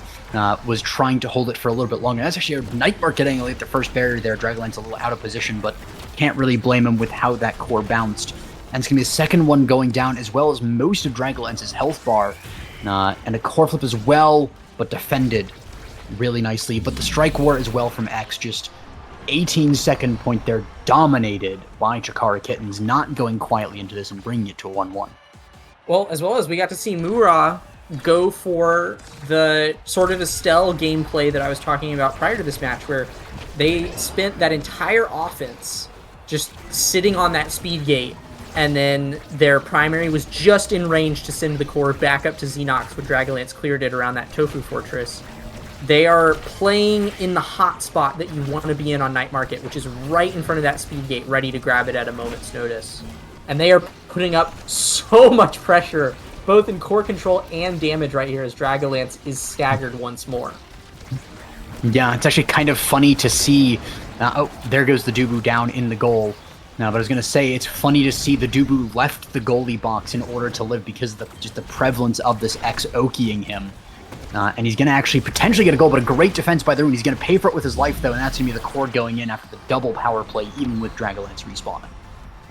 Yeah, if nothing else, Chikara Kittens have just secured them heavy favor in the next draft. They are going to be far above the levels of Ristel here, but I wouldn't be surprised if they're able to grab the set as well. They are up 1 point, but Dragonlance and Yu on this defense are looking to make sure that that doesn't happen. Yeah, but great core out of Fox and Sox. They're able to get it forward, and that's one of the big things about Aimee is, can you keep the core forward? And there it goes. Dragonlance trying to clear it, but Estelle is on his case, keeping it in the corner there. Fox and Sox playing up to one. The core from the X is going to send it in, taking the set there with the Sony salute. Yeah, wow, that was a very swiftly dominated set there from Chikara Kittens. Definitely going to see some favor in this draft. I'm eyeing, explosive entrance on the Aimee would be huge, and it doesn't really seem like Ristel has anyone to contest that pick. It will actually fall to the Estelle instead, Mura opting to grab that, picking up some size on the X, some team player on the Dubu. Nothing that I was expecting this draft to go like. I thought maybe Dubu would grab the orbs. Instead, it's falling to Aimee. Getting some speed on the Asher is nice. I do still think that the draft falls in favor of Chikara Kittens, but not as much as they would have hoped for. They are immediately seeing both of their barriers go down, and it's the bell ringer that actually sends the core haywire, and will grab a first point. Yeah, really well played by Dragonlance there. Of course, especially as a Dubu goalie, it's so tempting to sit in the back and play super defensively, but taking the opportunity to go forward there, put up the wall, of course, paid dividends and even got the goal, really, because the bell ringer was the knockback that put it in, of course, but it wouldn't have knocked it back had it not been for that wall. So just nicely played by Dragonlance, but nicely played on Estelle there, using the piercing shot to get that first barrier. Fox and Sox teleporting forward, not able to get the second there. And we're going to see the core stalling out in this midfield again, the battle between the Asher and the Estelle. Asher wins, gets the barrier, and now we have an open goal with the Rune, able to take it in. Yeah, the team play is definitely what's shining here for me. For Ristel, it does seem like their plays are really coordinated when they can keep possession on offense. It's difficult for them to do that, but Yu and Meowsy are playing really, really well connected and definitely seem very strong. But, I mean, Fox and Sox, I can't pretend like the team play is favored here, because Fox and Sox and Mura are also demonstrating some fantastic synergy in getting the core to Xenox very consistently. And it's forcing some clumping on the side of Ristel that's allowing Xenox to put out so much damage, cause these mispositionings, and as a result allow them to get these goals. Just, honestly, both of these teams showing their strengths, even early in this game. We're getting to see them shine. Yeah, and also a really beautiful dribble there by Xenox, though, to that top right corner. You dribble it to the top so the Dubu walks up thinking it might go in the goal, and then you send it down to the bottom there while Ruben's still rotating backwards. And I say that, a great kill. That is Xenox going down there. Power play opportunity, but Fox and Sox using this power play to actually go on the offensive. Overstays the eject button, but it's fine. Takes the barrier, secures it, and even able to just keep things going until Estelle can put it in. Great core flip out of Moogal. Yeah, and actually grabbing Dragolance's core flip on the way out. A little bit of an unfortunate loss of the core flip there from Ristel, but they do still have the energy advantage in their favor going into this 5th point. Meowsy is almost to energy burst, and recognizing that, Xenox taking him down a peg by popping the X Maximus, kit dumping on them. And suddenly Meowsy is not as close to that core flip, but still will probably hit it if this point continues, but it might not continue for too much longer as the barriers go down for Ristel, and it's Xenox!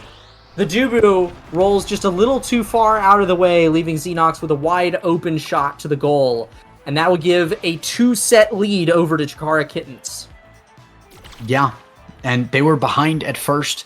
It looked a little bleak for them when Ristel got to that 2nd point, but they really took it in stride, went through it, didn't lose out hope on that, and they're rewarded. Estelle getting hot shot.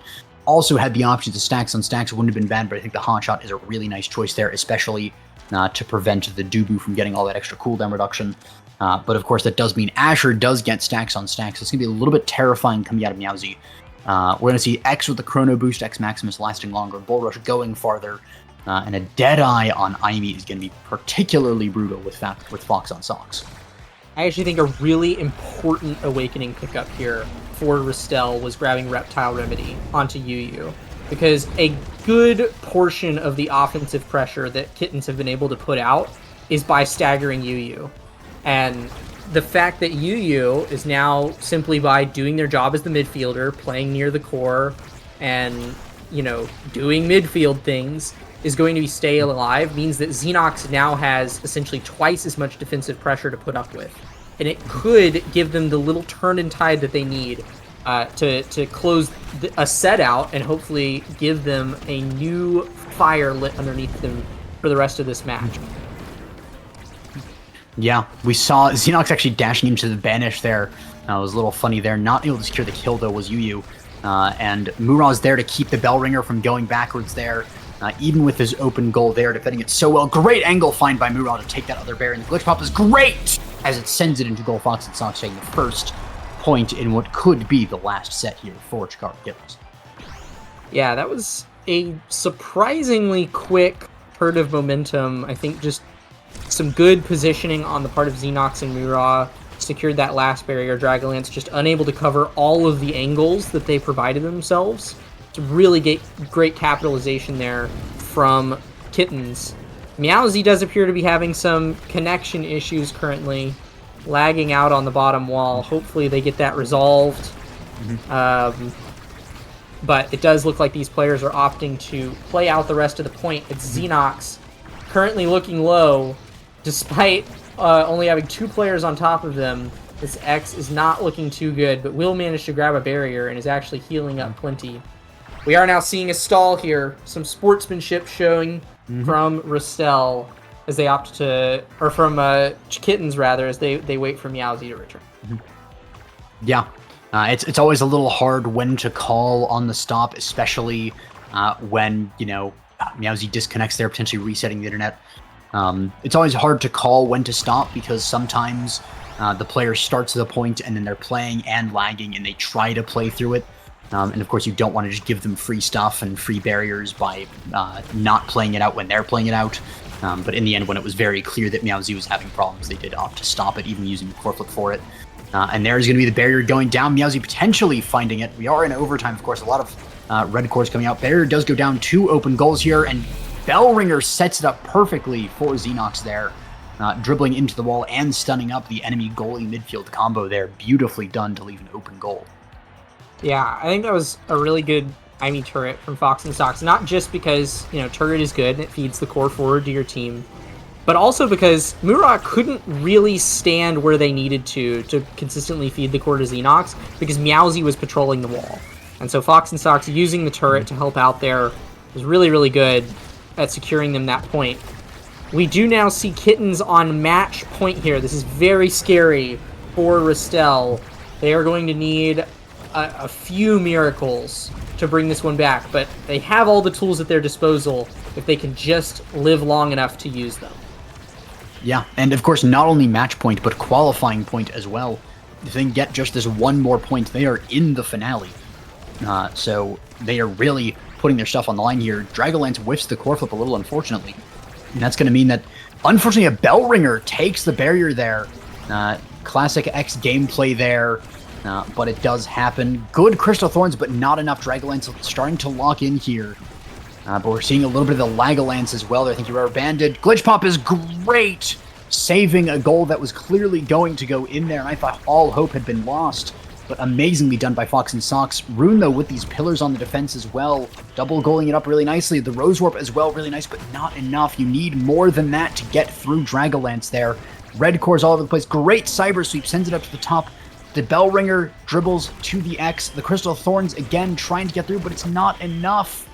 It just keeps going back and forth. Yeah, and several KO attempts on both sides, but nothing found.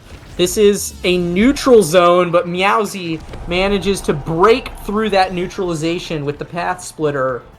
Fox and Sox stunned in the goal box, unable to do anything as the core floats into their top corner.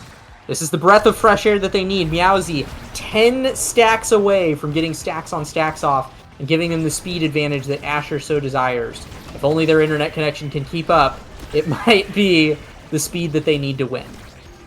Yeah, great Crystal Thorns as well. The core flip was a little unorthodox, but it did clear it very effectively. So nicely done by Dragonlance there. Murat having to play forward here, though, because X is very, very low there.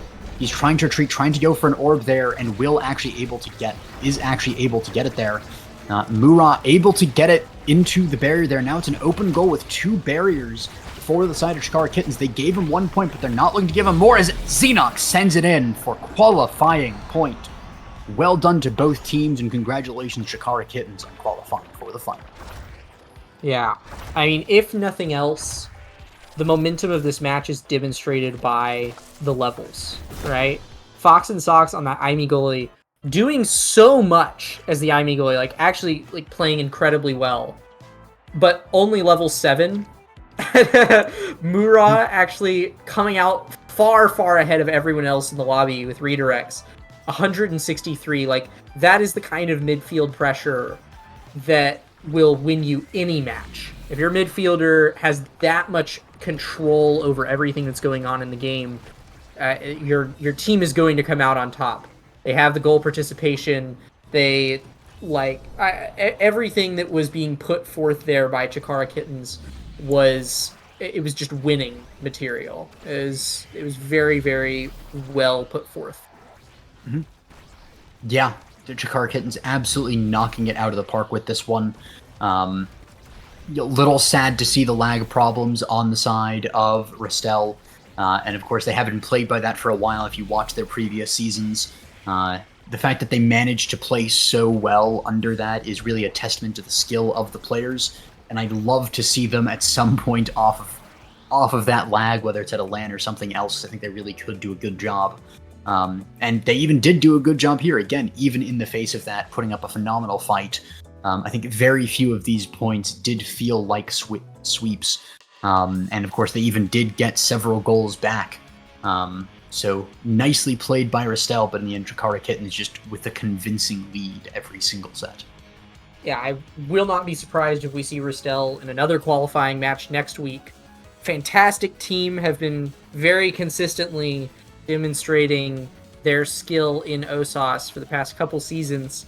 And I do bet that we get to see them in another qualifying match, and I bet we get to see them in the finale again. Mm-hmm. And a pleasure that will be. I do believe we have one more game to cast. It's going to be the Wranglers versus Ristel, of course. It's going to be the third place tiebreak. So whoever wins this next match will also qualify, and whoever loses will have to try again next week. So there is still a chance to qualify before I forget. I was talking about like it's all over for them. You're going to have to restart. But there is one more chance for these teams to get in this week, and it's going to be a pretty good match. And of course, we saw the Wranglers absolutely duking it out with KPC earlier in a phenomenal match, and Ristel as well, really putting their stuff on the line in a lot of different ways. And we're going to see, it's kind of the story of the X. Xenox was really powerful in this. We got to see the power of that X. Wranglers was just a hair off of that X power in the last one, so we're going to see what it comes to, but it should be really, really good. Yeah, are we jumping straight into that match? We have that lined up right here. I hope so. Short break first. All right, we're heading to a short break, and then right after that, we'll see you for the thrilling conclusion of the night.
All right, we are back. This is the final match of the night, the third place qualifier. Both of these teams, we already got to see them put their best foot forward in their qualifying matches, but the best foot fell just short of the finish line. Now they're getting their second shot. We're looking at Ristel versus Animal Wranglers.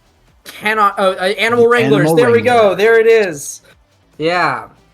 Booting in to Oni Village. This is the first match of the night that we've gotten to see here. Sometimes it can be a little bit of a dragged out match, but it is always an intense set of exchanges. Right off the bat, we are seeing Animal Wranglers opt for a center kickoff, putting Nugget and K in the middle, which will snag them a very clean first barrier. Yeah, and interestingly enough, each goalie actually going for what is their top barrier. Of course, Dragolance is flipped because he's on the other side, but to him, that's his top barrier, and that's usually not what you see. You usually see the bottom barrier so you can see more of the map and defend. So a bit of an interesting one seeing both of them go for that. Doesn't matter too much in the end, and we're also going to see Nugget taking that first point. Which is a bit of a weird, unorthodox start. Yeah, and we are getting to see a similar strategy that Ristel employed earlier in the night with Doof on that Juno, feeding it forward to an Asher up front. It looks like Yu being subbed in here in light of Meowsie's internet issues. But this team demonstrated earlier in the night that they can pull off some really great stuff with this comp. They're actually grabbing 2 barriers here with it, and on Oni Village, more so than other maps. That is a huge advantage to find, but the other barrier will fall, and now both of these teams have nothing but open air to their backs. Great core flip there from Dragolance to stop an absolutely amazing play from Nugget and Noir. We're going to see that go to the top corner here. Great core flip to counter the slime there. Doof, though, jumping all around the map with all that extra range from the Chrono Boost. The Crystal Thorns misses, and so does the Strike. But Etormi's there. He's got the primary. We have a core flip from Nugget, and that's going to send it into the goal. Nicely found. Dragolance did all he could, had such amazing defense, but it's one of the things that I always say, when you're against an Atlas goalie, it's not about getting it through him. It can be about getting around him, but really at the end of the day, it's about getting through his abilities, wearing him down so he has nothing left, and it was beautifully executed by the Animal Wranglers there. Yeah, I do want to talk for a moment about the starting pickups here, the starting drafts. Everybody kind of went for what I would expect, except one Great defense by standout. Tormy. Yeah, wow. Yeah, incredible set of clears. Unfortunately, just barely not enough, as Yu is able to sneak it in. But yeah, Nugget is the standout for me on this starting draft, opting for Chrono Boost over Peak Performance. So Chrono Boost in the short run, while that Whiplash is popped, will provide with Rasmus more speed than the Peak Performance will in, everywhere, because it's consistent speed. But in that quick burst, it does look like Nugget is gambling that that's when the important plays are going to happen. And I mean, they've been making it happen so far. They are up a point in this set, and just one more point will close it out for them. Tormy is clean with the strike shot tech. Obviously very practiced there. Able to get so much good use out of it, even with a really fancy vertical dribble with the strike shot was amazing to see. Good curve as well on the line, and the patience as well. Tormy absolutely not letting that last game get to him. The Rose Warp is backwards though, but the strike shot is good. He is just absolutely precise with all of this gameplay. Really nice to see that coming out from Tormy there.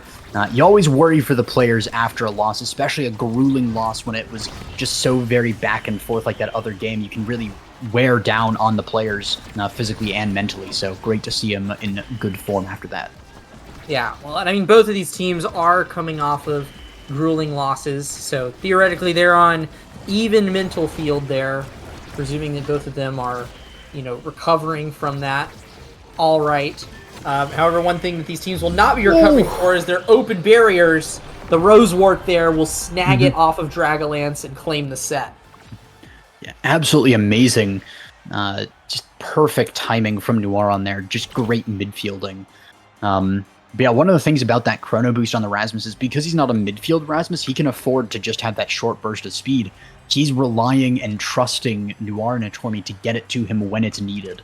And so he knows that he should only need that short burst of speed to get to where he needs to go, and he doesn't necessarily need to always have that speed. But we're going to see Rasmus denying Unstoppable. Of course, as a Rasmus forward, you never want to see a goalie get that Unstoppable, unless it's your goalie. And as well with the Estelle, so just denying Atlas Unstoppable is amazing there. Atlas does get Orb Dancer with that peak performance. He's going to be super fast. And we see Asher with the stacks on stacks and the peak performance. And ironically enough, Doof getting the bulk up there without any of the Stagger Awakening. So a bit of a weird one there, but we saw how good it was earlier with that bulk up. So I'd say in the end, it's still a pretty good pickup. Yeah, I will say I think that's a pretty disappointing draft if you're Animal Wranglers. Not what they wanted to see. You're hoping to really get a lot of the awakenings that let your characters shine after coming off of a set win like that, but instead they kind of had to play that denial game with those awakenings. And it was really Dragonlance and Yu with the speed that came away with the draft, but it will be the point falling over to Animal Wranglers as they very quickly grab the barriers, and then some nice passing plays between Nora and Nugget sets it up right in front of Dragonlance, put in by the Pendulum Swing. I mean, they are, in terms of just pure character pressure on this map, the Estelle and the Rasmus are two of the best characters that you can have in the forward positions here, and they are showing off how much they can do. Yeah, and ironically enough, against Ristel. They are playing Ristel against Ristel there. And making pretty good use of it. I say that as we see Yu striking back, getting that first point there in the set for Ristel. Didn't even need to use the core flip for it, so still has that ability. And Atormi just thought that he could strike it away. Unfortunate greed on that core flip, but it was a pretty hard one to clear even with the core flip, so I don't necessarily blame him for saving it for a potentially more sure clear later on. Yeah, well, I mean, if you're... an unfortunate whiff of that core flip, actually. It kind of makes that saving of it feel a little bit futile, but Yu also didn't grab anything off of their core flip, so it's a relatively even trade. All sorts of core flips coming out and not really finding anything, but Nora and Nuggets are about to come online here, and I wouldn't be surprised if they're able to make some plays happen out of it. No important barriers have been claimed yet, but it's only a matter of time with Yu up into Tori's face. Yeah, and great by Doof as well to slime away that core flip. And we're going to see Yu and the Estelle Noir in front of the goalie trying to strike war each other. We see the strike war happening on the other side as well between Nugget and Dragonlance. So much happening on both sides, but they're holding firm just now. That's another open goal there, and that's potential for Animal Wranglers to score, but of course, we've seen that Animal Wrangler's goal has been open for a little while, and we see the slime going forward, but a great clear down by Atormi. Can he do it again? He does, up to the top of the strike from Atlas, but he goes back down, does Atormi. Nuggets got it. The primary from Atlas, though, is good enough to defend. With that long shot from Atormi, primary, sending it right into the goal there. That's what you want to see on that strike shot, Mako, with the range, that it gives you beautiful find, those just absolutely minute moments of time when nobody expecting that to happen. Beautifully done. And a barrier trade as well on the bottom side here. Neither goalie cares too much about that one. That's not the one they're defending. Ideally you'd like to have two, but it's not too bad. Great clear as well by Atormi through the Asher primary. Pretty hard to do on that one. Yeah, even though it is Animal Wranglers that are currently, up in points right now, keep your eye on Doof and Yu Yoshiki. Now that those stacks are online for Yu, something very fun here. This is exactly what you want to see for an Asher on this Oni. Because you need a lot of speed to be able to play this map the way that an Asher wants to play it. Which is that you need to cover all of that space so that you can be everywhere you need to be to pressure the goalie. And Yu, having all this speed, is actually able to come back and link up with Doof in the midfield, which is something that Ashers aren't often able to do. You're usually confined to the enemy goal box, kind of waiting for those stun plays and waiting for the core to come to you. Yu is able to run back and grab the core themselves and dribbles it beautifully, puts it in the bottom corner. This Asher is a deadly force to contend with. Give her speed, and she is just a force of nature. What are you going to do against this Asher if she's up in front of you? Yeah, and we can really see that coming in here. We had a Rose Warp strike on from Naruto to try and get it through the Asher, but it's so difficult to do. Core from Atormi is good, but no barriers are left. He keeps able to clear it, but he dies for that clear. That's a power play, and that's an Asher in front of your goal, and that's going to be a set going over to Ristel. Yeah, that stacks on stacks pickup is huge for Rastel, and more specifically for Yu Yoshiki, grabbing them a well-deserved set MVP. All sorts of things to love here. Catalyst and Perfect Form are the main two that I'm eyeing here. I think that either one would be a perfectly fine draft, and it will be the Perfect Form falling over. Even though potentially a Quick Strike Catalyst on a Tormi, they do deny the orbs away from Dragolance. And the rest of this is more or less a draft of denials. Hotshot goes to the Estelle, but there is 1-2 punch still left on the table for Doof's Juno, which with that bulk up now has everything that they need to send the core at lightning speeds. Yeah, that's a bit of an interesting draft. Kind of everybody gets things that are fairly good on them. Despite there being a lot of denials there, you're definitely not sad with the Ponder on the Mako. Hotshot on Estelle is really good. Of course, Rasmus is really happy with that Catalyst. But then we also see, we see a goal coming in from Yuyu there. Really nice aggression from Rastel. But we see, the Glass Cannon on Atlas means that he's even faster. He has only speed awakenings. So he's just blitzing around the map. Actually, I think he's the fastest base speed out of anyone in this game by a large margin there. So really nice to see that coming out of Dragolance there. Loses one barrier though, but again, he doesn't care about that barrier quite as much. Now we see a dribble attempt there interrupted by a Slime. Another bottom barrier not taken. A Tormi again right back on it with the strike shot. His last set, he wasn't as clean with them, but he's found it again. The Juno actually goes a little bit wide on the jump, but it is defended by Atlas really nicely. Yu has the core going to use it in front of the goal, and it is not defended by a Tormi, unfortunately. A little too late on the strike. Yeah, there is so much that has to be pumped into this Asher just to make sure that she doesn't completely run over this team. But as a result, it is more or less just a war of attrition for Yu Yoshiki. If cooldowns are being burnt on you as Asher and Doof continues to keep up this midfield pressure and Dragolance is not letting those barriers fall, it's only a matter of time before this Asher just has more cooldowns than you do, puts it through. Something is going to need to change in the offensive momentum of Animal Wranglers, because otherwise this Asher is going to continue to be a problem for them. Yeah. But we do see, though, Mako is almost at those 4 orbs, which is going to mean that she has a lot more cooldowns available. Great jump there by Doof, able to get that in. Jump up to the top after the clear from a Tormi. I mean, that was basically a Tormi's only clear angle. You can't clear it through the Asher.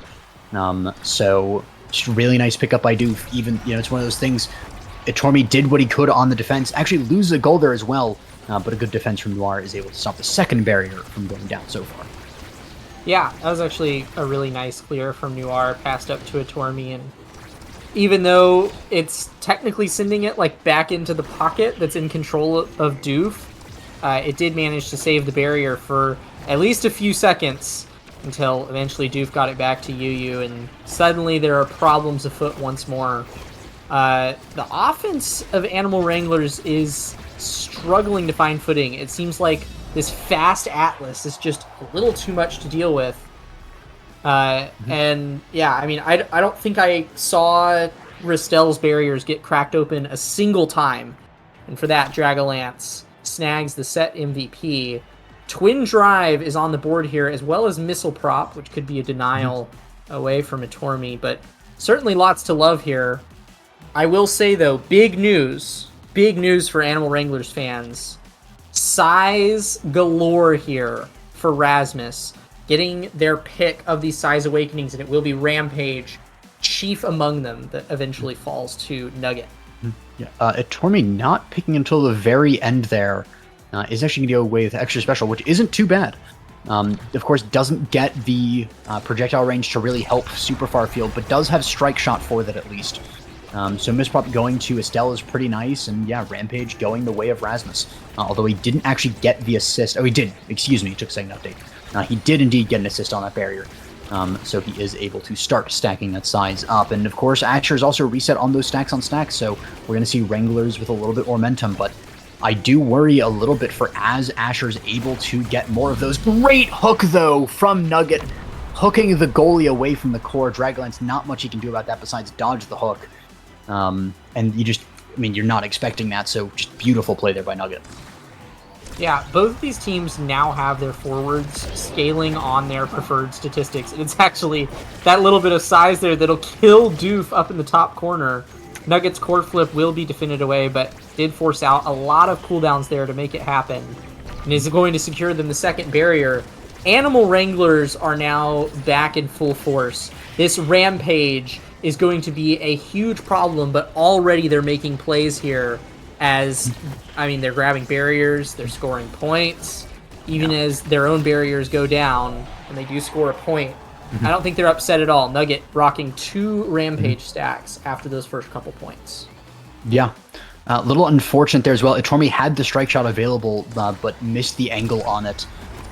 So, a bit tragic there to not block that. Had the ability to, but of course, when you've been playing for this long, the players will be starting to making some errors. We saw a number of missed core flips earlier. We see a great barrier take there, though. The players, of course, not only making errors, making a lot of great plays as well.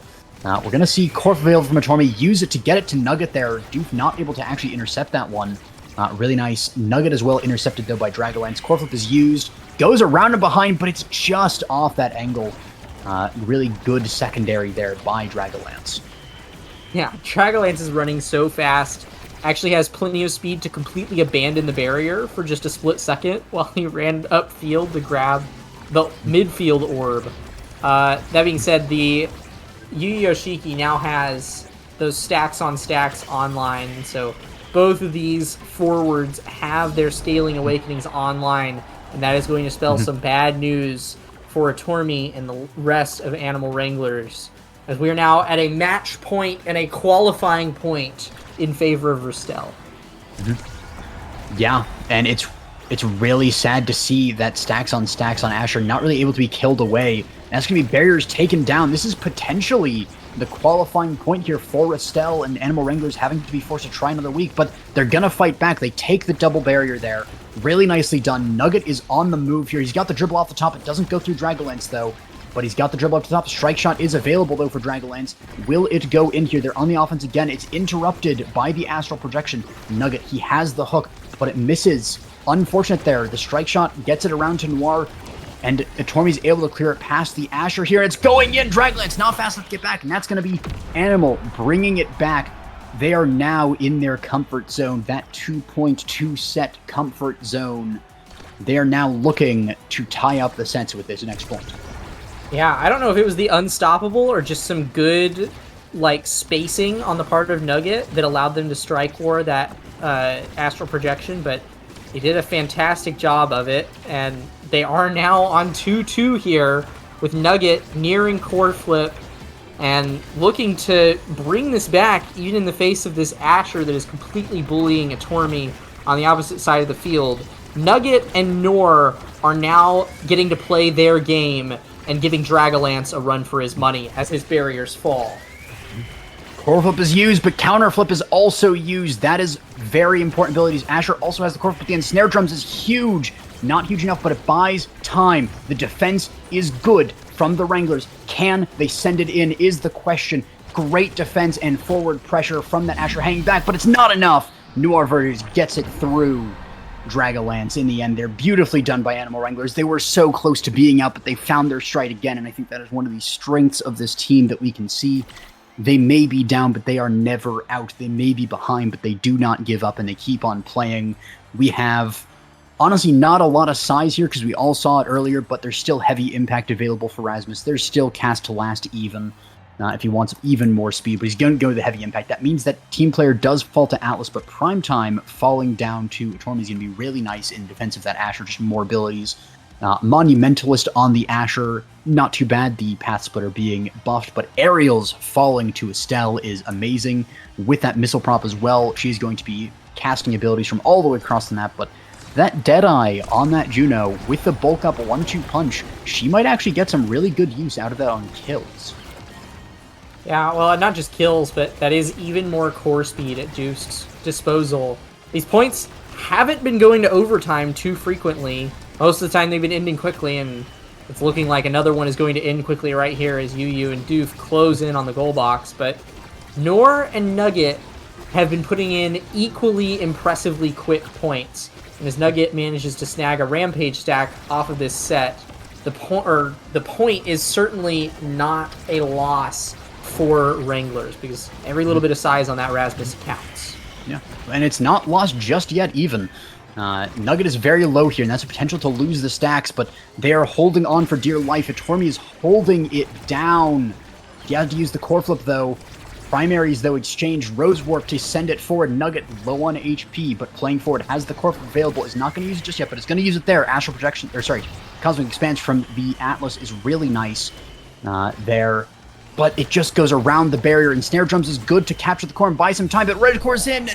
And Etormi just misses the strike there. Thought he could hit it before it hit the top when it was going to go in, but then it hit the top and bounced back down when he didn't have the strike available again. Classic goalie mistake there. You slightly misread the angle. And that's a hard read as well, because it was just about to bounce in at the top there as well.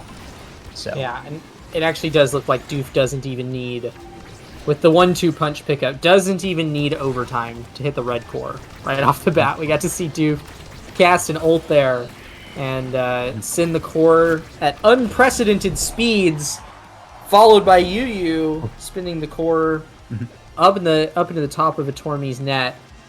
Another game point for Ristel, but we've seen Animal Wranglers come back from this position before. The question is if they'll be able to pull it off a second time. Yeah, the Animal Wranglers reverse sweep potential to start now. They lose one barrier, but they trade one barrier as well. Strike Shot is used on Atlas. That is one ability down, but it's got a fairly short cooldown. It's not one of the main ones. They need to get more, but the secondary did go, even with the Twin Drive. That's still a long cooldown. The Slime is not enough to strike war against that Estelle. The primary is good, and this is the beginning of it. We see 4 stacks of Rampage on that Rasmus. And no answer just yet on kills, but a great jump from Juno is going to mean the barrier goes down. The goal is open. Etormi trying to hold it down. The red cores are good, but not enough. Primaries panikedly used. Rose Warp used as well. So many abilities missing here as Animal Wranglers tries to hold it down. The core was used from Nugget. Good patience, waiting for the ensnare drum. Etormi looking to clear it. Nugget looking to play up, but Asher looking to send it in. Unfortunate for Animal Wranglers, but really well played by Ristel. They are going to qualify here in this third place tiebreaker. But there's always next week and the week after that. Yeah, I mean, Animal Wranglers, come on, you're losing the bet if you're betting on Animal Wranglers not qualifying this season. They put forth a fantastic show tonight. It was honestly just well played from the drafting and comp perspective of Ristel. I mean, Yu Yoshiki grabbing so much speed early on in the drafts was really what secured the win for Ristel there. So much influence over the game, out redirecting their own midfielder as Asher and having full goal participation across this match. It's just something that you can't compete with no matter how good of a team you are. If the draft happens to swing that way, Ristel is bringing it home. Yeah. But a really good fight by Animal Wranglers there. And I'm looking forward to see what they bring next week, because we've seen good improvement each week. Animal Wranglers here was in pretty good form, so they're going to be training. I've seen some of the hours they put into this. They're pretty much always online. So looking forward to see how they improve. And I think it's honestly maybe even a good thing for the Animal Wranglers here, because of course it's very easy to fall into a trap with these earlier qualifiers of, oh, we qualified, we're in the finals, and then they kind of give up and they don't practice as much as they could. So they show up to finals and they're not in top form. So Animal Wranglers losing in the week 2 means that they're going to keep on practicing, keep on putting in the work, and keep on improving like they wouldn't potentially if they had qualified here. So not, again, down but not out. Out of this week, but not out of the tournament, and I'm really looking forward to see what they have in store. Yeah, that does mean that we have our 3 qualifiers for this week, though. That'll close out this week of the Omega Strikers Amateur Series. We'll be back next week with week 3, getting to revisit some of the teams that didn't quite make it in the qualifiers this week, or that fell out earlier on in the Swiss stage. You can be sure to see us and them back for revenge next week. Any closing thoughts before we close it out here, AJ? I think that's pretty much it. Just a thank you to all of the players for playing and giving us some good games to cast. It was a pleasure to be here. Thanks to Cloak Oak for joining me here, and thank you as well to Saya and everyone else on Prod as well behind the scenes. It's always a blast.